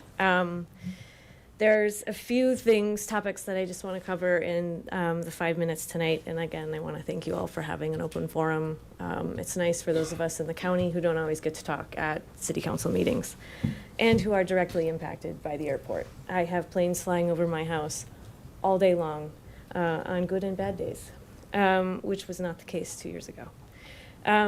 So one note I want to make is that there is no pilot shortage. That is one myth that if you're hearing it, you need to ask questions of the person who's telling you that. If you go back to the October AAB meeting from 2025, around minute 25, Adrian Nye, the former president of the Colorado Pilots Association, stated that there is no airline pilot shortage. It was, in fact, a marketing ploy to fill flight schools. Thank you. The Airline Pilots Association also says there isn't a pilot shortage, and Reddit threads, which include plenty of pilots looking for jobs, also indicates that there's no pilot shortage. So that's thing one. My next kind of thing that I would love for you all to maybe take up with staff is that the airport monitoring systems data, which is the system that I believe Levi has or the airport director has to track all kinds of data at the airport, it should be public information. It should be posted on the website so that we can all see it and it's transparent. In many ways, like, taxpayers have paid for it, so it could be public. The third issue that I want to kind of have you all maybe put a pin in for future discussion is there appears to be a bit of a lack of enforcement of the airport's rules and regulations, as well as the airport's minimum standards. I'm happy to email both documents to you all if you'd like. But my question is, who does that duty fall to? And why aren't they really taking a lot of that seriously? It would be great if we could at least get the airport up to baseline by enforcing the existing rules and regulations and minimum standards. The fourth little item is, I know electric aviation is so exciting. It's 40 years out. So that's really not going to solve our immediate problems here. It's also going to be tricky. I mean, think about how electric cars, we don't have full electric fleets, you know, currently. The sky's going to be the same way. We're running into the same issue with unleaded fuel. It's not going to be unleaded overnight for every airplane in the sky. It's a long game. And the fifth item that I would really like to put a pin in or have you all dig into is around the rates and charges study and regarding the vendors or the consultants that were reached out to regarding completing that study. At least two of the three folks that were contacted, one was the former airport director at our MMA, who worked at least on the same piece of property that our airport director was working with back then as a flight instructor. And another one was the former interim airport director at Boulder BDU. So there's a few conflict of interest potentials there. The airport director, former airport director at our MMA was also just had an attitude toward the community that really wasn't too palatable. And considering what Longmont is facing with regards to community complaints about the airport, it doesn't really seem like a good fit. So those are my 5 points that I hope y'all dig into a little bit. Great, thank you. Yeah, Thank you for that. EK? And can you please pronounce your last name for me? Greif. Greif, okay. Good evening, Mayor and City Council. I have a question for all of you guys. What does a good quality of life mean to you? Is a good quality of life to be woken up every morning at sunrise by flight school planes, sometimes as early as 5:30 in the morning, every day? Is it a good quality of life to you to go to sleep with flight school planes flying over your head when you're trying to go to sleep? Is it a good quality of life to have a family outing anywhere within a 3-mile radius of the airport and be assaulted by flight school planes and you can't even have a conversation? The flight schools have absolutely no respect for the Longmont community. None. I don't see anywhere in the Longmont mission statement that states Longmont wants to become the official flight training center of the Front Range. Our MMA is listed as the most dangerous airport in the country, in the United States, RMMA. So what do they do to make it less dangerous? They send all their traffic to Longmont to make us less safe. We don't have an airport issue in Longmont. We have a flight school issue. It's not the local pilots that are a problem here. It's the flight schools. The flight schools, they come here, they disrupt us, they pollute us, and they make us less safe. They don't stop here. They don't buy fuel here. They don't spend a penny here. Yet they are destroying our quality of life here. They don't live here. We do. Yet they decide when we get up in the morning. They decide when we can go to sleep at night. They make life pretty miserable for a lot of people in Longmont. It's insane behavior that we're allowing this. We've had zero support from airport management. Zero. We have all heard from many local pilots that the airport is a dump, a real mess. That's local pilots talking, not me. What are they doing out there? They're obviously not helping us. They're not helping the community. They're not even helping the local pilots. Longmont deserves better. We have to stop throwing up our hands and saying there's nothing we can do. It's an FAA issue. We have to find a way to fix this.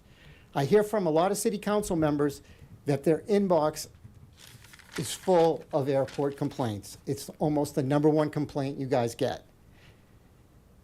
As a community, we need some common sense solutions. It's as easy as that, to make Longmont the place it deserves to be. Let's stand up to the FAA and do what's right for our community. Thank you. Thank you. Don't go anywhere. Oh, okay. Mayor Pro Tem McCoy. EK, thank you for coming down, and I really do appreciate this. I talked to a student of mine that was learning to become a pilot, and she said that she was coming out of Rocky Mountain Airport, and she said she didn't want to do her touch and goes at that airport because it was so scary with the jets taking off all the time that she came to the Longmont Airport. So that's reinforcing what you're saying here, and I do appreciate you coming down and talking, because I think we've got some misconceptions and misunderstandings in some aspects of what we do have control over. So again, thank you for coming down. Thank you. Thank you. Thank you.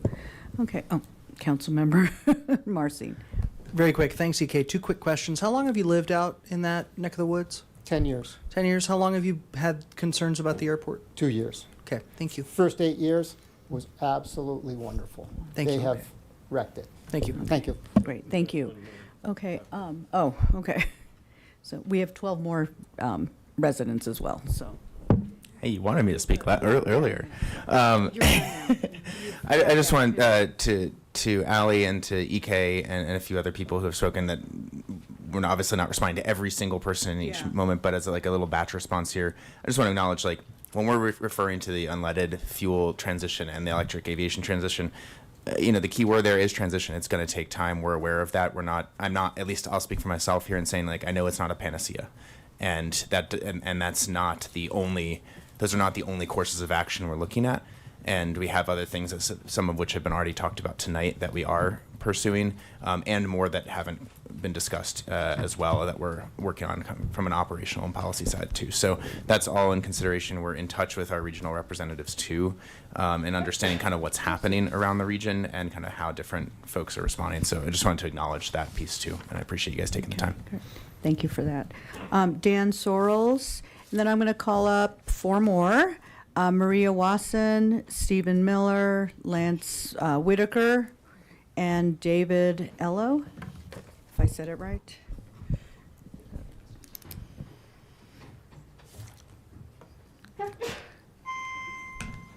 Council and Mayor, thank you for having this public session like this. I'm here to talk about housing, surprise, and more about the need for attainable housing. It was certainly a huge issue on the election. I know everyone that was just involved in this recent election had to answer a lot of questions and got a lot of feedback on that. The reason that it is such a big issue is it turns out, we're in a housing deficit. Now, it's not a housing shortage, which is a little different. A shortage would suggest that we'd have a lot of homeless people running around, and you may think we do, but we really don't. The deficit, and I heard the figure of 14,000 units is the deficit. I actually tried to do this on my own and figured it out. A little better, is around 13,000 units is what I'm calculating we need. So, and it's an economic issue. One of the other speakers was talking about wanting to see a lot more shops around. Well, if we had more housetops, more people living here, there's more demand for that. And so you're going to have that kind of services. But it's also a solvable problem. One of the things that I know was talked about on the campaign trail by some of the candidates is making townhouses legal on single-family zoning. Right now, any kind of attached housing is not legal. And it's a simple, I think, a very, very simple way of adding supply to what is obviously unmet demand. So there's a couple of things that I'd like to point out, though, that I'm the treasurer of Launch Longmont Housing. And I know we have been a controversial group in the past. We don't intend to be. What we really want to do is work with you. It's a very collaborative thing. Everyone on on the council wants the best for Longmont, so do we. So there's a lot of things that we can do. One of the things that we have been successful at, as an example, is being a facilitator. Now, there were some of the people, I know some of you were on the council when the Bond Farm project, the 1313 Spruce, came up. And some of you were on the Planning and Zoning Commission. You knew how contentious that was. One of the things that we did in supporting the need for that housing is trying to work with both the neighborhood and with the developer. And to that end, we did 3 different charrettes, basically problem solving, brainstorming sessions. One focusing on what community needs, but it ended up with a design charrette where we met at the Walden Ponds facility there, where we had tables. Everyone was doing their own plan. The developer was there, members of the community were there, we had some experts, we had people that were land planners, architects, we had somebody that understood zoning for the city of Longmont, and then we voted on them. And the plan that came out at the end of that was very similar to what was approved by council and by Planning and Zoning Commission. Another area that we have been working with the city, trying to be collaborative, is on an ADU toolkit. Now this is, we're working right now with staff, and to that end, one of the things that we are going to do is have a website that will have all of the resources if you're wanting to do an ADU. And that would include some of the contractors, some of the lenders, designers, anything that you might need. So to that end, I think that we can, as Launch Longmont Housing, we can provide a lot of that social capital that I know those of you that were at the Pints and Perspectives, you might remember that. We're here to help you. And so anything that we can do, please let us know. We're here to help. Thank you. Great, thank you for that. Oh, just in time. Okay. Councilmember Popkin. Dan, don't go anywhere. A question for you. You mentioned this ADU toolkit. For those of us who don't live in the housing world every single day, what's an ADU? It is an the proper name is an auxiliary dwelling unit. They have other names, mother-in-law house or something like that, but it would be an accessory dwelling unit that you could build. You have a single-family house, and we're actually thinking about this. So in the back, maybe putting an ADU in that we could, as we age, we could retire in, have somebody in the front part of that is either a caretaker or needs housing, something like that. And we have those already in Longmont, right? Like in Old Town, I think, and Prospect Newtown, I think, are the kind of neighborhoods that have the most ADUs currently already. They right? do, and Yeah. it's one of the things that we're really working toward is how to streamline that whole process. So the approval, you can do them, but it's very difficult. The way the process works right now is it's very disparate. So if you don't know your way around City Hall, it's going to be a lot more difficult. The ADU toolkit and the website and what we're doing with staff here is to augment, to help that, to streamline that. Yeah, thank you. And just one broader macro comment. I appreciate your concerns about housing and growth. It certainly was a topic during the campaign. I think one of the things that this council is working on already together is, how do we manage the growth of Longmont? And that doesn't mean stopping growth, but it means, really focusing how and where we grow. And I think a lot of our time right now is being spent looking at the First and Main transit area and the housing that'll be part of that. And we mentioned before, we're talking about the sugar mill too. We're looking at the Village of the Peaks and those areas, kind of those infill opportunities within the city that reduce pressure on existing neighborhoods while still kind of meeting some of the housing goals that we have. And so it's always going to be a balancing act. I appreciate your advocacy and passion for this, and we are working to address housing and be thoughtful towards neighborhoods too. So thank you. No, you're welcome. No, and the idea behind townhouses or duplexes is you can increase density without really changing the character of a neighborhood. And also, as that happens, as you have those small shops that was being mentioned earlier, they become very walkable as well. So they don't necessarily have to increase traffic. They actually help the area.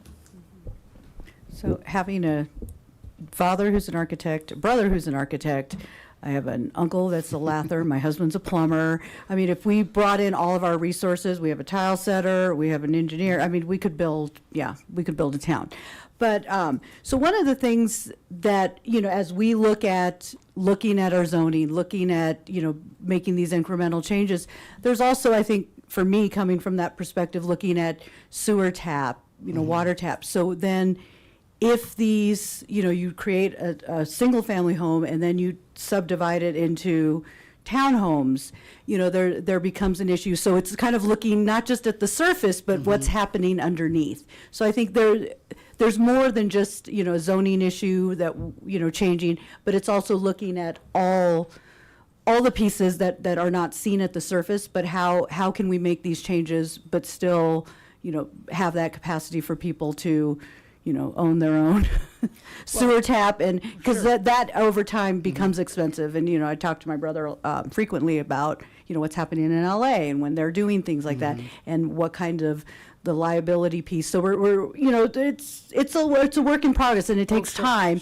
And we want to make sure that any policy that we do move forward on is sustainable, successful, and and it really does meet the needs of our community at large. So but then no, thank you for that. Those are well, and if you're good dividing ideas. a house Go ahead. two, you're really not increasing the footprint in a lot of ways. No, you're not. You're not. And so you're really not increasing. In a single family house, you could have 6 people. In a duplex, you could have 3 and 3. And in terms of the impact, it wouldn't be that necessarily that significant, if at all. No, and I'm thinking more like the plumbing and the tap, the water, and all those things underneath that my husband always reminds me of when I put potato peels down the sink. But but thank you. You're welcome. Yeah, it gets really mad at Okay, Maria,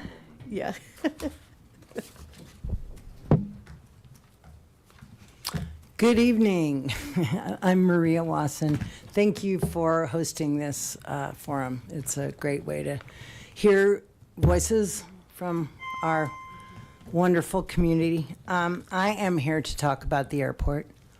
I've lived in Longmont for over 30 years, and the airport noise, especially in the last 3 to 4 years, has completely decimated my business. I used to work outside. I cannot anymore. I cannot be heard when I am instructing, giving lessons. So that's a real problem for me. We have had 3 airplane crashes this year, 1 in our field, 2 in adjacent fields out of Vance Brand Airport. I think it's about 1 a year deaths that happen from the parachute organization. And I think that's a problem for safety in our community. And I think my biggest question is, with the community being over 100,000, what is the compatibility of an airport within the city limits? That's my question to you. How safe is it for the residents to live here with an airport within the city limits?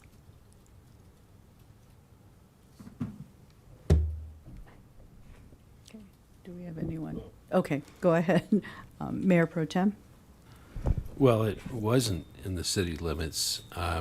It wasn't close to the city limits when it was originally put into place, and only probably in the last 30 years has development encroached in on it.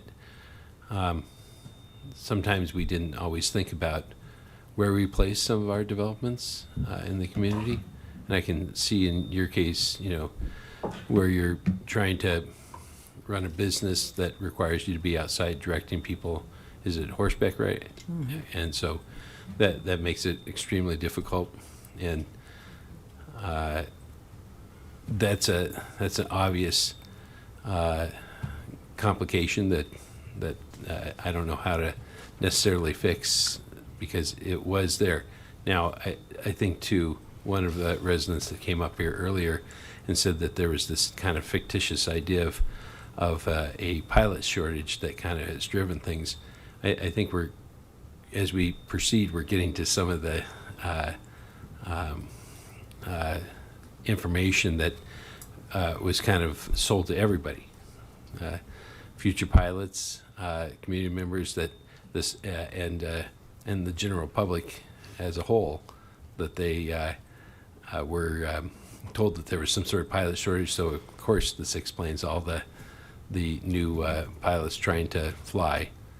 And I think people see dollar signs when they go to look at the Bureau of Statistics, and that says the average pilot is making around $200,000 a year.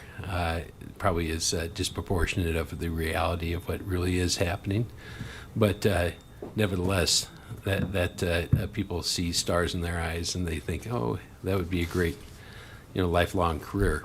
And so I think we have got to maybe do a little bit better job here explaining what's actually going on, and maybe that'll help kind of solve some issues. And I think as we get into this study, I think we're going to see that there's some things that we can do to not make that are not specifically focused on quieter skies so much as maybe appropriate uses and how much the airport is used.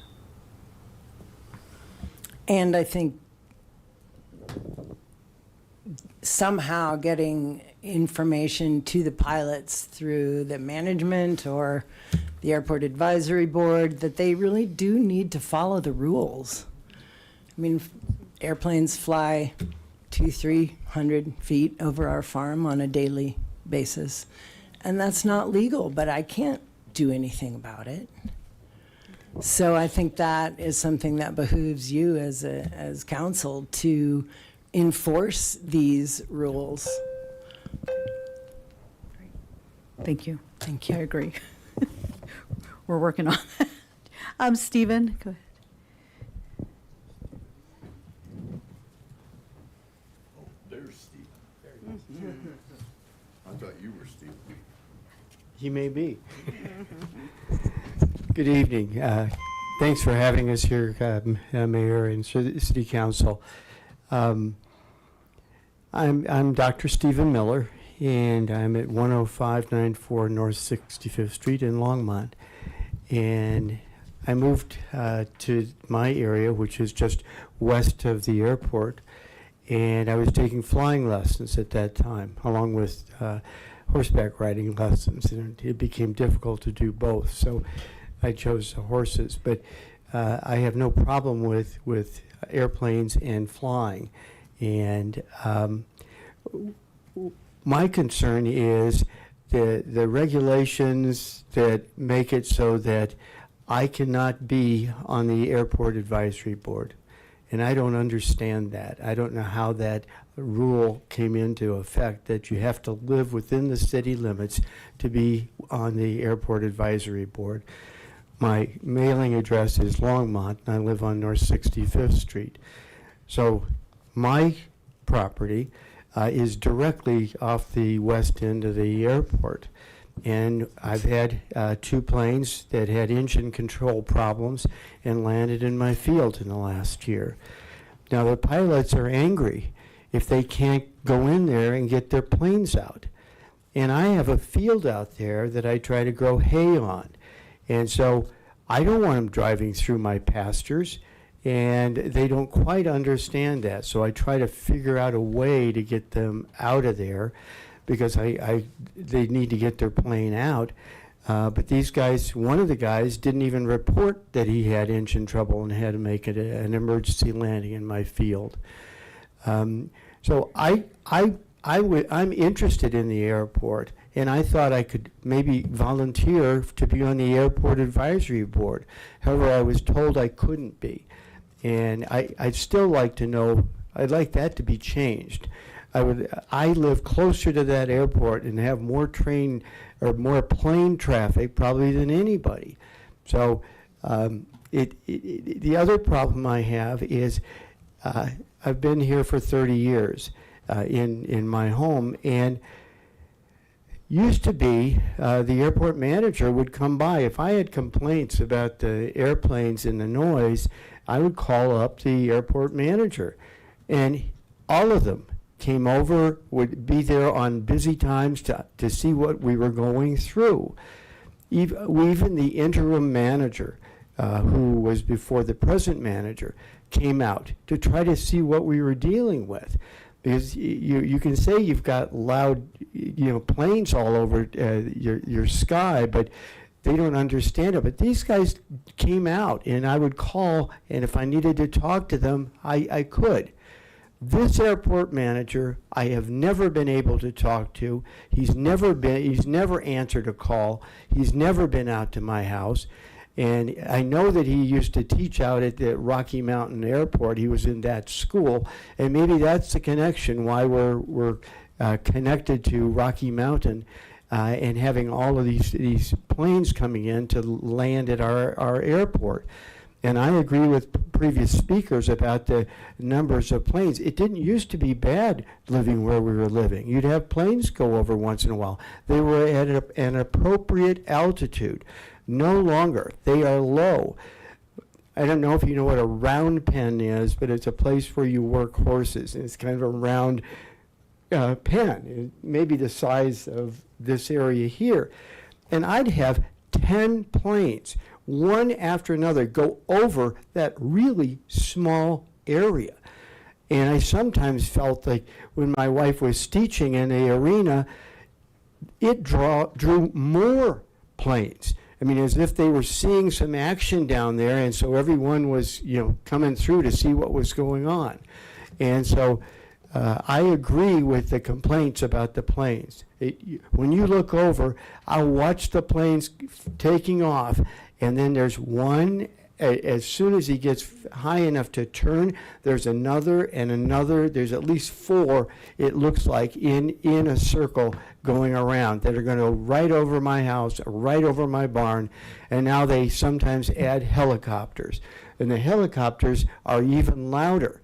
One day they were high and it was not bad. The next day they are going right over the house and right over our barn, and it's incredibly loud. Thank you. Thank you. So I do want to address the advisory board. So we had another resident who lives outside of the city limits and had commented about not being able to serve on advisory board. So that language is in our charter.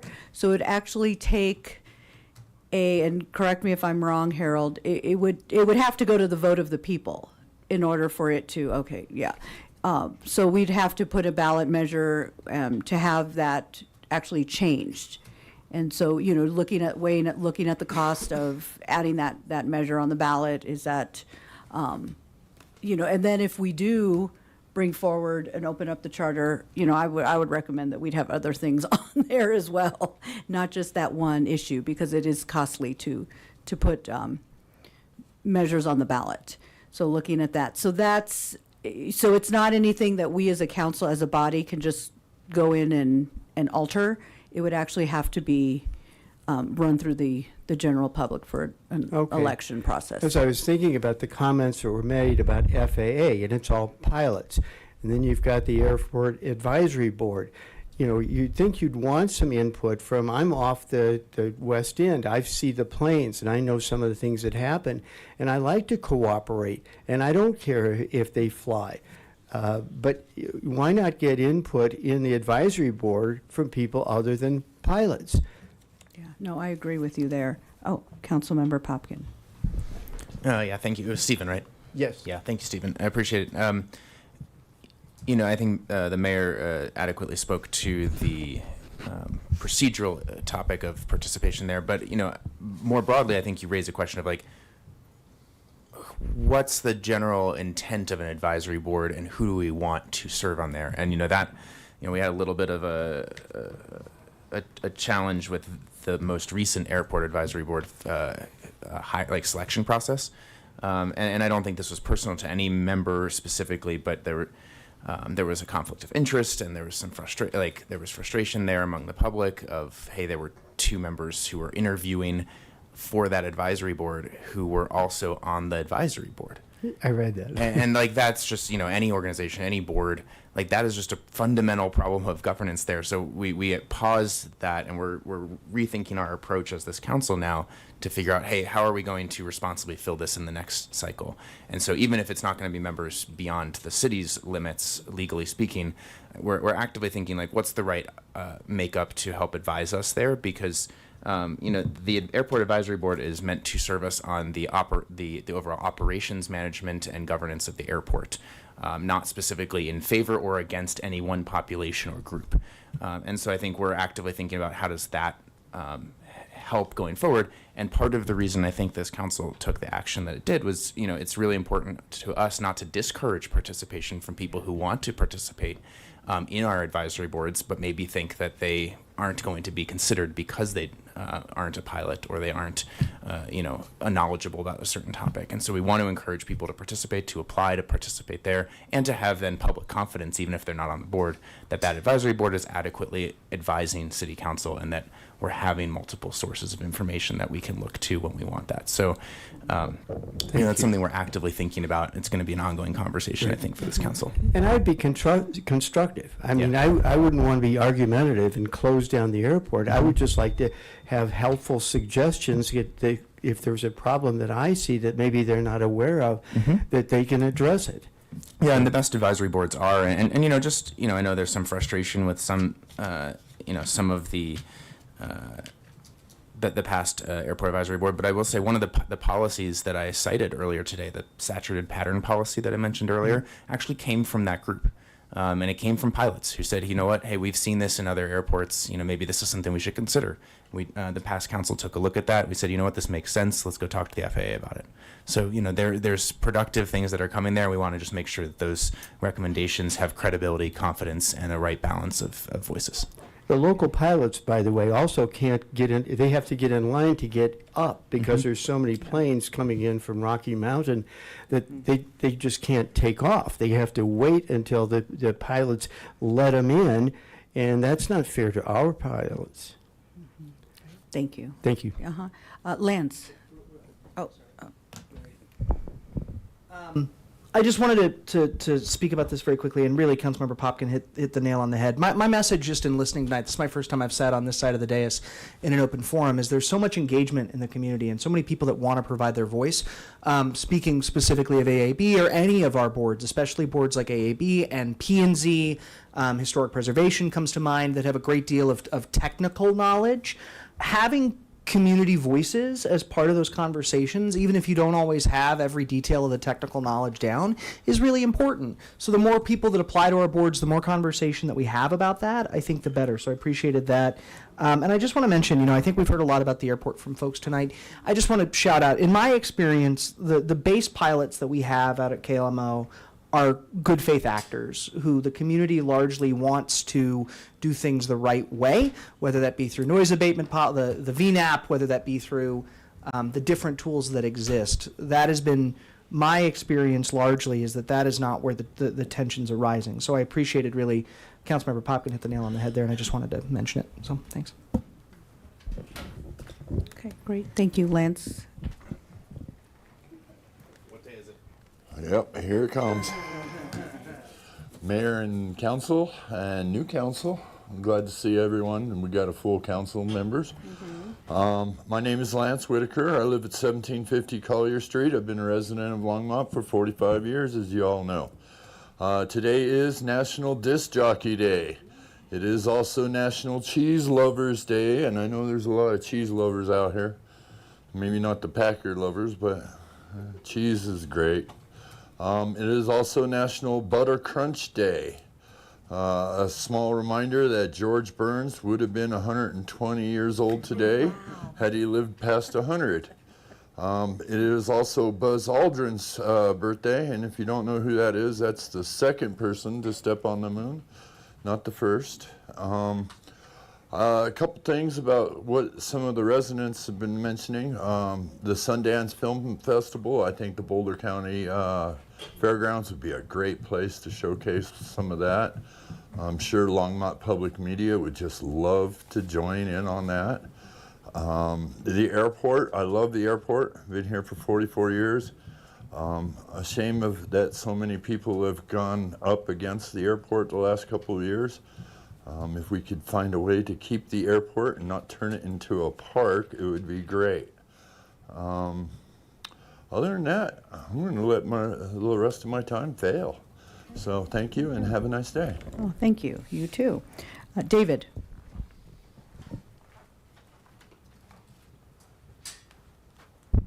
Thank you all for your time. I appreciate it. My name's Dave Elo. I'm a commercial property owner in town, mostly along Main Street here. I own 206 South Main, 510 2nd Avenue, 201 Terry Street, 704 Main, 829 Main, 1450 Main. I appreciate all your effort along Main Street to upgrade everything. At the same time, if any of you would like to know what it's like to try and create attainable housing, or to take a second floor unit and try and turn it into anything, or do just about anything in town, I'd love to meet with you and tell you about it. But that's not really why I'm here right now. I'm here for a more specific thing, and that is, I was wondering what you're doing with the passing of the marijuana hospitality legislation.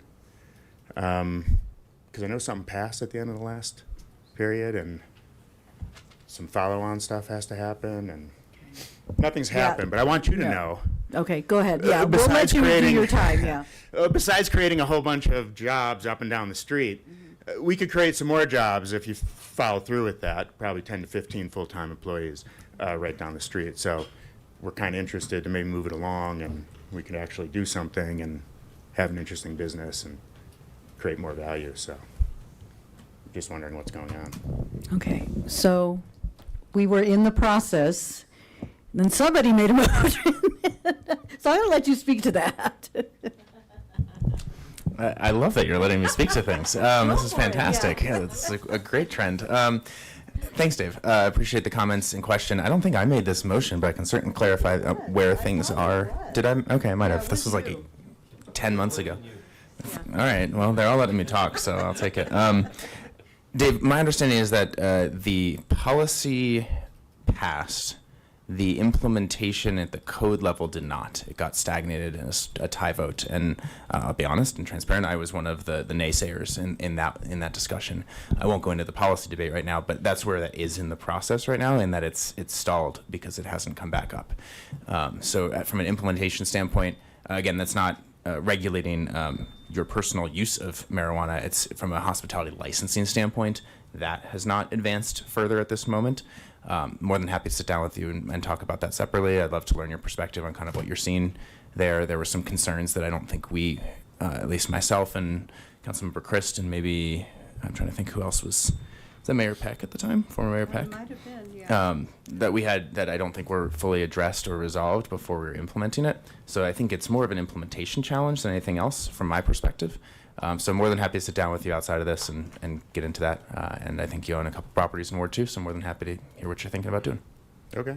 Yeah, appreciate you coming out. Yeah, thanks a lot. Yeah. Okay, great, thank you. Thanks. Okay, so the next group, and I think it's Meg French. Okay, Stuart Kuzminski, Aisha Namari, and Pavel Ivanov. So if you all can make your way forward, and we'll start with Meg. Hello, Council. Thanks for having us tonight, and I appreciate it. My name's Mia French. Oh, Mia. Yeah, it's okay. No, I'm sorry. I have some things to say, but everything that being last, kind of at the end of the order here, everything that I have on my sheet, I have been spoken about. I'm, really involved in the airport situation. So I'm not going to read what I have written because it's all been said, but I would like to, I don't know if you guys do this ever, would like to invite you all out to my place, right at 65th and Nelson, and have our tea, I think of a coffee talk once a month maybe, or once every couple months. What? Yeah. Yeah. Monthly. Is it like a weird thing to invite you all over and really have you sit down and listen to the deafening noise in the sky? try to talk over it, try to be present, try to enjoy a nice outing at my home and see what you guys think about that. Could I offer that to any of you or all of you? How do I do that? It's really nice. It's 5 acres. We have horses, we have goats, and we have 4-H. My kids are all 4-H members, and we moved out there to enjoy our hobby farm 13 years ago. And you were asking how long. One of the speakers was, it's only in the past year or two that it's just been a constant, problem for us. But the kids are all starting to move away now, and my husband and I are trying to think maybe it's our turn to just, it's not nice anymore. But I would really would like to invite you all, or a few of you. So when is the next coffee talk? It's next month. We just had Oh, you ours just had it. last Saturday. Okay, so well, I'll it's email you and Yeah. make kind of a formal invitation, and we'll see where we go from there. Okay, and then we'll run it by legal and liability. Yeah, see, that's the thing. I don't know if it's really, I don't know if you can really do it, but I thought I'd at least invite you. Thank you, I appreciate that. Okay, well, Yes. thank you so much Okay, for and then listening. Councilmember Prieto, go ahead. It might be more beneficial for you to come have coffee with me so we don't hear the airport noise. Well, that's the whole point. Yeah. What I want to say is during my campaign, I was knocking doors out by the airport. And I understand what you're saying. There was at one point where I was talking to a woman about why she should vote for me. And we were interrupted quite a few times. Yeah. And it was so loud that it was hard to just even have a conversation. And so when I hear residents talk about quality of life, I hear you. Or do you? And I do, and I think this council does, right? We are a fairly new council for the most part, a makeup. And what I can say, we are extremely committed to finding solutions for our residents who just want to go outside, enjoy the mountains, and have a nice cup of coffee in the morning without being pestered by airplane noise. Now, granted, I live next to a train, right? So there's the tolerable, typical noise that we get, but not when it's constant and it's a nuisance. Right. And so I just wanted to say, I've heard the noise. I do not disagree with our residents. This council is committed to finding solutions. There's many nuances, so we're just combing through them. So hang tight, hang in there to all of my folks who are pushing for change, for peace, for a peace of mind. We are working at this, and we're hopeful to find these solutions and bring some valuable solutions to our residents here soon. Thank Okay. you. Yeah, I've been to a few meetings in the past few months, and I was remiss if I didn't get up and just say something. So thank you for listening, and we appreciate you all, and have a good night. Hopefully it won't go too much Thank longer. you. Councilmember Kalkofer. Thank you, Mayor. I'm new to the dais, so I am welcoming any field trip opportunities. So I have my card here, and whoever's listening out there, I'm happy to meet you wherever you are to understand your part of the city. Since I am new here on the dais, I want to learn as much as I can. So I welcome any invitation to any outing because I learn by seeing. So thank Great. you. Great, thanks. Thank you. Stuart? I think, no, it's Stuart Kuzminski. Is he here? Nope, okay. Aisha Namari? Nope. She also left, okay, and then, so, Pavel? Good evening, Council. Today I have a few things I want to touch upon. That's a change. And I would like to hear some feedback if possible. We'll start with the favorite topic, flock. I think there might be some confusion between council members as to what citizens are against in regards to flock and similar systems. I won't speak for myself, but I think that kind of resembles what everybody actually thinks about. I don't think I'm against any cameras in general. I think we all understand that my phone has a camera. It'll be hypocritical to say no cameras in cities at all. I do, however, believe that any automatic AI data processing that is able to track vehicles and people without their consent in public erodes trust in the PD and creates an unhealthy feeling of being caged, imprisoned, and caught.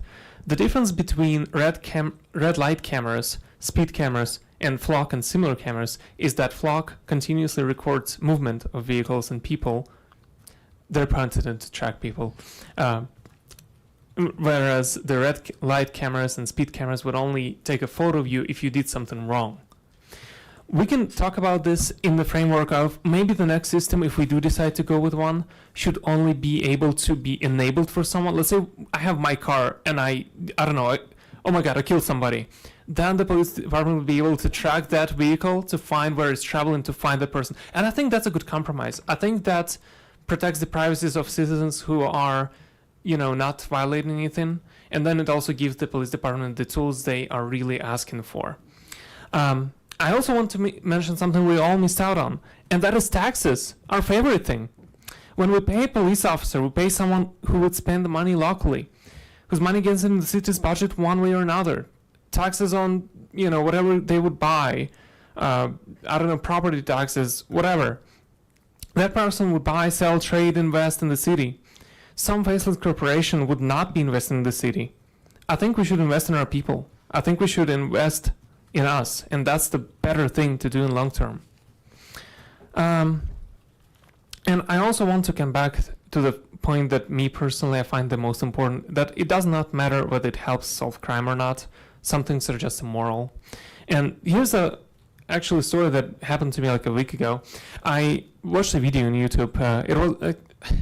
I have those binge nights where I will watch a lot of videos, and that night was for courts.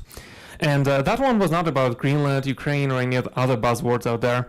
There was a video of a daughter of a killed man who brought him back via AI for court proceedings. They used photos and videos and audio of his voice to make an avatar of him, and the avatar testified. He made a victim impact statement that the murderer took away him from his family, that it was an awful, devastating situation, that he'll never play with his kids again or help them in their life. That wasn't legal to do. The court listened, the court took it into consideration and even used it while getting to the verdict, even mentioning him by name as if it was an actual person talking to them.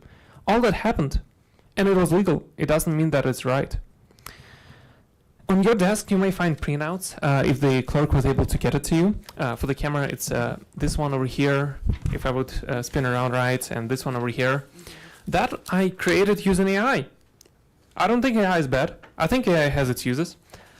Of course, there are better ways of using it, and I think mass surveillance is one of them. But here we go with the second thing. It didn't hurt anyone. It didn't violate any moral boundaries. I don't like some of the electricity and water concerns that data centers create, but it's definitely better than mass surveillance.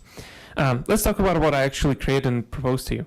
That is a basic render of how we can pedestrianize Main Street. I understand that we have a state highway going through there, but it is an excuse. I think Main Street should be lively.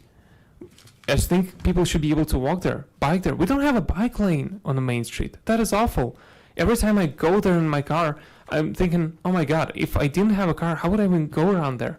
And with the RTD pulling away the bus stops there and putting just a faceless sign, go there to figure out what's going next, that doesn't help. I have no idea how to go there. Let's say I'm homeless and I don't have a phone. I have no idea how to even figure out where the bus is now. Now, I think another thing that cities should look into, understand this is a massive expense, and I think it's another thing that is a long-term thinking thing. And it's hard to make those decisions. I understand that nobody is ever going to jump ahead and say, yeah, let's do it right now. But I think train cars could suit the Main Street perfectly. On the render that AI made, the train tracks on the sides, think of the median. Think of having a closed loop train there that could revitalize the Main Street. I think that would really be cool. Mm-hmm. Yeah. Thank you. Yeah. Okay. All right, thank you. Thank you. So our last three, we have Strider, John Lemke, and Scott Stewart. It's our last three, yes.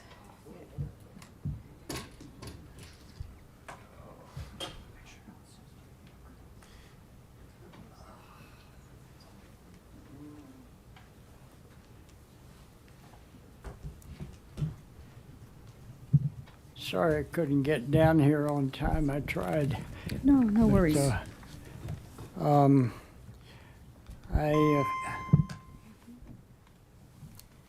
So go ahead, you're up. You may start speaking. Strider, it was just the timer, so you can go ahead and start talking. They're already taking my time away, and I know. So, I haven't even said who I am. You have to so say that. he'll reset it. Go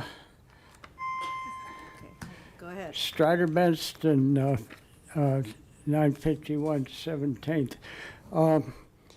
People often ask me, how come you don't speak at Martin Luther King events? This is Martin Luther King week, the whole week they dedicated. And how come you're not permitted to speak? Well, I'll give you a clue. Dr. Martin Luther King Jr., we spent 2 years in Alabama, especially around Bloody Sunday and Selma and the March on Montgomery. And he was my guide, my colleague, and my friend. A guide indicates the right way to go, perhaps climbs a few mountains ahead, blazes a trail, points out some dangers and pitfalls and the signs of progress. A colleague travels with you on the journey into battle, shares thoughts and plans, defeats and victories, parties and funerals. A friend acknowledges and appreciates your contribution, recognizes your perils and the wounds and sacrifices, along with your hopes and dreams. The faith and courage which impel one in the struggle for truth, justice, beauty, and dignity. A friend overflows with compassion. This is Martin to me. In May of 1965, he sent me on a mission. I'm still on that mission. Well, I was born in Tennessee, raised up in Arkansas, and struggled in Alabama. I done some loving and some crying, came mighty close to dying, 'cause I never didn't give a damn. We've wasted all of our lives and a wish that we'd be happy, trying to run from all the heartaches and the fears. We got to face and climb each mountain on the journey up to freedom. The steps we take are measured by the tears. I've had my head full of confusion, my heart tied up in knots, my body lying busted in a cell. Ain't no games to keep on playing, set your mind to what I'm saying. We've got to learn to love our fellow man. We've wasted all of our lives in the wish that we'd be happy, trying to fill the empty spaces with a game. Can't seem to find the time to listen for the pure and simple message. The answer is blowing in the wind.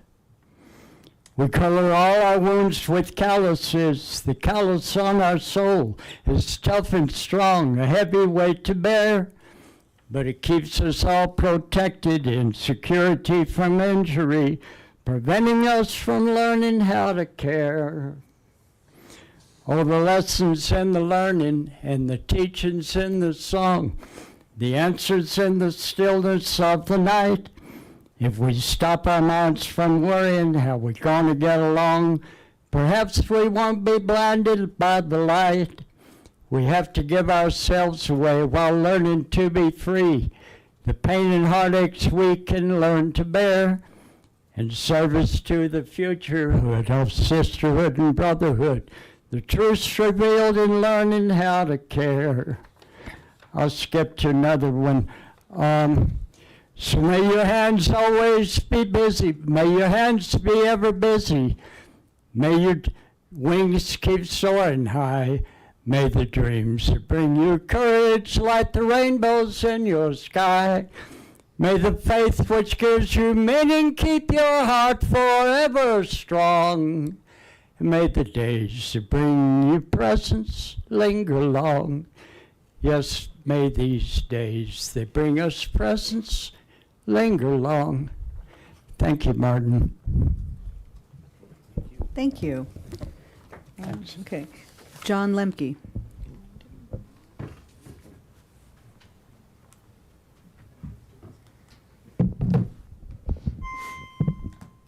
Good evening. My name is John Lemke. I'm sure that I know several of you know. Jake and Crystal, you may think that you were the happiest people for beating me in the last election. My wife, I assure you, is much happier that I'm not doing this every night. She made the comment as I was leaving to come here. Good evening. I wasn't entirely sure what topic I was going to talk about, but I knew I wanted to come because there's several I wanted to touch on. First, I want to thank everybody here for your support on ranked choice voting. For those of you that don't know, I'm the vice president of ranked choice voting for Colorado. This is something that I'm advocating across the state on, and something that many of you probably don't know. The action we've taken here has made its way to the Secretary of State. The Secretary of State actually has to do a few things to enable cities that span multiple counties to run ranked choice voting. And because of what we have done, the Secretary of State has taken action, gotten some feedback from some county clerks along with our organization to help make that successful. I also learned there's 12 other cities in Colorado that have active citizen civic groups that are pushing ranked choice voting, which is really exciting.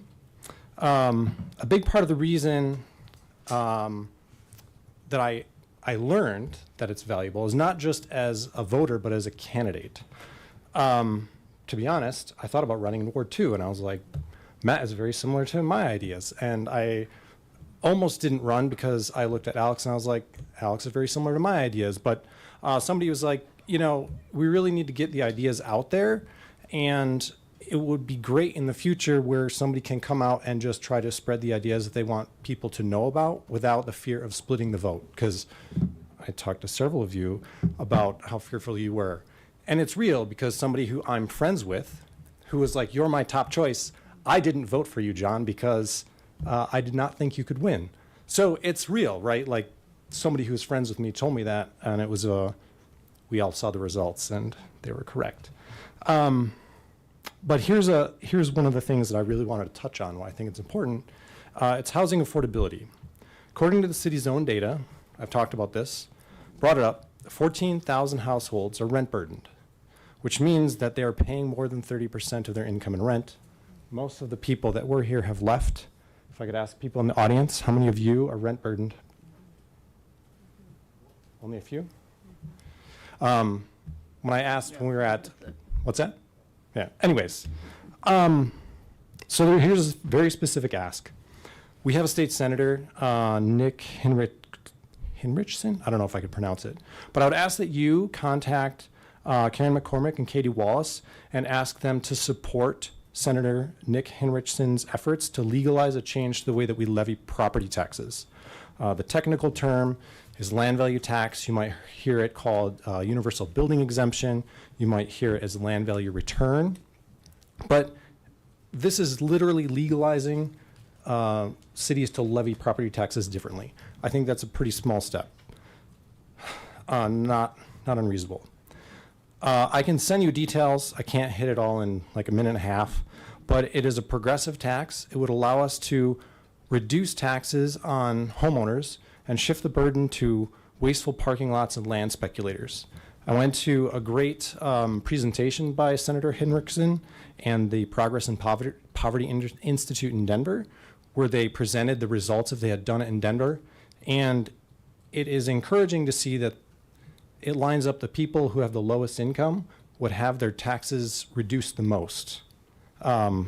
Basically people in apartment buildings and people in small houses, townhomes, which I think a lot of you would really be supportive of. I'm going to skip ahead a little bit. I'm also going to ask for a couple other things. I know that Alex, Jake, and Matt have been to my neighborhood. My neighborhood is illegal in most of Longmont. My daughter can walk out of our house and go to a friend's house without crossing a street or without crossing someone's driveway. I would like for us to legalize more types of housing in more parts of the city, because right now, 65% of the city, you can only build single-family detached homes, which are the most expensive types of homes to build. If we're going to get serious about helping people afford a place to live, we have to get serious about allowing less expensive homes to be built in the city. Thank you. Oops, I thought I saw a mic. Okay. Scott Stewart. We'll cut this one short. Start the clock. Go. Mayor, members of council, really good to be here tonight. I think a lot's been said about the airport tonight, so I could say a lot more, but I'd hope that we can all agree that there's a better way forward for the airport. We might not know what the answer is tonight, but I think it needs to start with honest representation of what we're looking to get out of the airport as a community.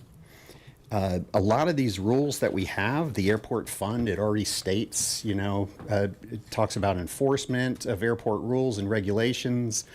It talks about livable centers and corridors, how it's supposed to interact with the community and stuff. A lot of this stuff, we don't have to reinvent the wheel here. We can go back to the pattern, which is, if you're doing a flight pattern, it should be a half mile to 3/4 of a mile turn left downwind. That's from 2011. We don't have to talk about, Councilmember Popkin was talking about the saturation policy before. If they just stick to the pattern, you don't fit more than 3 in there. All you got to do is this. You don't need a saturation policy. Just stick to the pattern, which affects the influence zone. They're flying beyond the influence zone, and they're flying over the city, which is another thing that we've said in the past you should avoid. It's right on the bottom of it. We don't have to reinvent the wheel. It's all here. Airport fees, it talks about fees and the airport being a enterprise zone and how it's supposed to cover itself. We don't have to ask the city for a discount on the services that the city provides. It's done by the taxpayers. Talk about a little bit more financial stuff. You're going to hear stuff about we got to raise the tie down fees and this and that. The lowest tie down fee, this is a monthly fee that the city receives. The city meaning the airport receives $32 for January of 2025. $32. You run an airport on $32?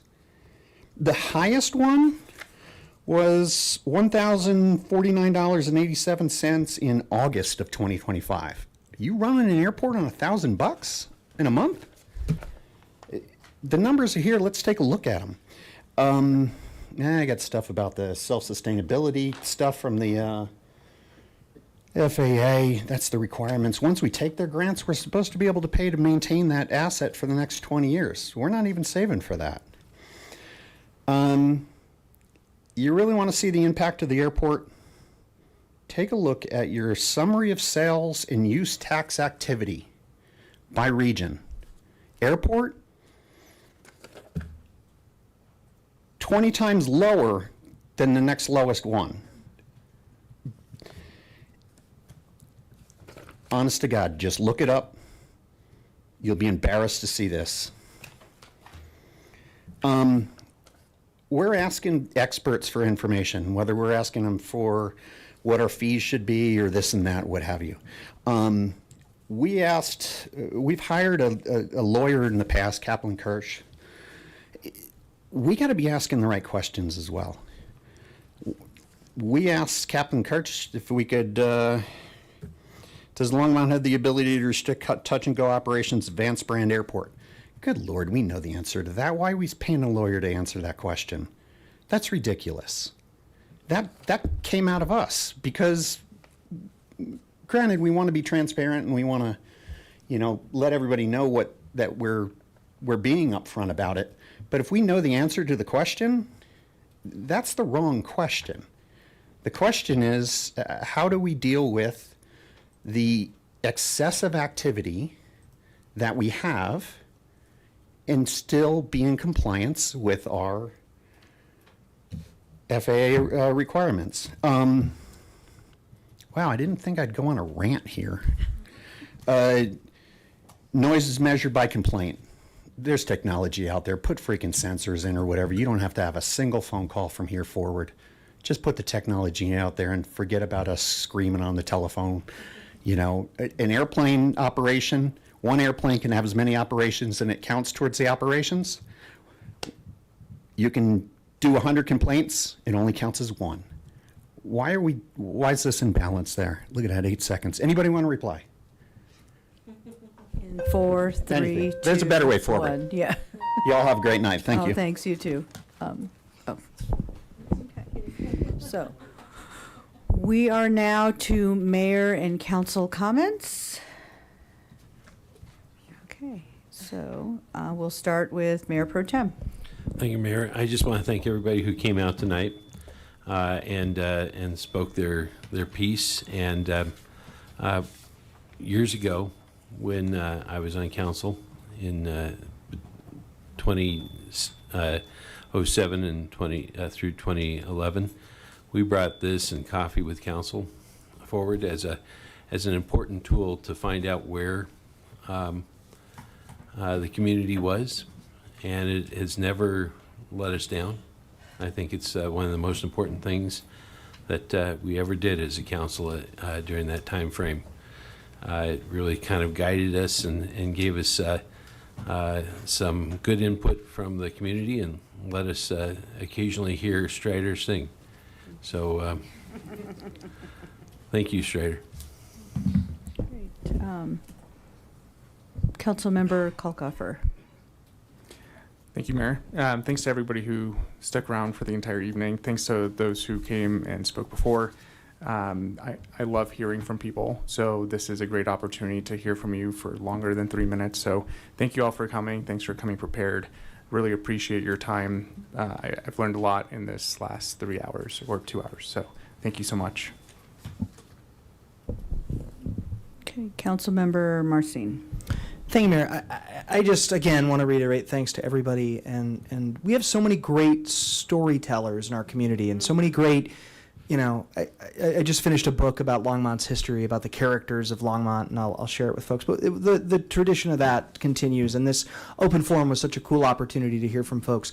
The one thing I did want to mention was that I think when you're sitting out there, as I have a lot, you hear people up on the dais say things like, well, you know, we're working on that. I didn't believe it either. I really didn't. I really was like, well, you're not. I promise you, just about everything that was shared tonight, whether it be concerns about, you know, making KLMO an asset for the whole community, whether it be issues regarding RC, we have heard it, we hear our community, and we are working on it. It doesn't show up in public all the time because of, you know, whatever issue, whether that's sunshine laws or whether that's just how governing functions. But our staff is amazing and does incredible work every single day to move the priorities of this community forward as represented through this council. So I also wanted to thank staff for sticking around, for hearing voices, because these conversations really do shape where we go as a council. And trust me, we are working on it. We are getting there, even if it doesn't feel like it all the time. Great. Thank you. Councilmember Popkin. You just finished a book on Longmont's history. What do you teach, history or something? I'll say ditto on the thanks. I want to specifically thank, you know, I know there are a lot of, you know, there's some exciting things happening in Longmont right now. There's also a lot of challenging things happening around the city, the region, the state, and the world right now. And I just want to say I appreciate everyone coming out, and whether you spoke on kind of changing our election laws to make them more representative, or you spoke about local concerns around our airport and quality of life and everything in between. You know, I think what also stood out to me was the thoughtfulness and the civility of how everyone showed up tonight, and I really appreciate that. I guarantee you we're going to have more challenging issues that come up in the coming months and years, and I hope we can all continue to channel that so that we can have productive dialogues. I will echo everything Councilmember Marsing said about, like, we're doing our best to work on this, and we are working on things. You know, people often think like funding is the biggest obstacle in government, and it's one of them for sure. It's a major obstacle, but there are really two. It's funding and time. And, you know, we all, you know, unfortunately, just because we're elected here, we aren't blessed with like extra days in our week or extra hours in our day, and nor are the staff that we have. And so, you know, adding more staff costs more money. That brings more time and capacity, but we're also trying to juggle the budget and responsible and efficient government too at the same time. So appreciate everyone's civility, everyone's patience. I know that can be excruciating sometimes. And also everyone's understanding and hopeful trust that we are actually trying to make progress, both in small ways and quite substantial ways. So thank you so much for coming out. I hope you all have a wonderful rest of the month and 2026. Thank you. Yeah, I echo what you all said. Ditto. So I do want to, so last Saturday, Councilmember Prieto and I had our, her first, coffee with council. And one thing that I really appreciated, and I saw it again tonight, was just the positivity. I mean, even as you are bringing forward issues that you're passionate about, you're emotional about, you've been negatively affected by, but the civil discourse, I cannot even begin to emphasize how important that is, and helping us to get things done is, just having that civil discourse, positive civil discourse. And, that wasn't always the case. When I sat in open forums, we had people yelling at us, and I'm like, oh my God, I just been here like few months and I'm out. And so just, I really appreciate that with the community. And, one of the things I asked last time was, give me something positive, what you like about Longmont. And, and I heard that kind of resonating throughout the night. So I greatly appreciate this and learned a lot. I took several notes, so I've got it all on tap here. So thank you very much. And do we have city manager remarks? No, he's got nothing. Okay. City attorney remarks and nothing. Okay. Okay, we have a motion to adjourn. Okay, and it has been seconded. All those in favor? Aye. Opposed? We are adjourned.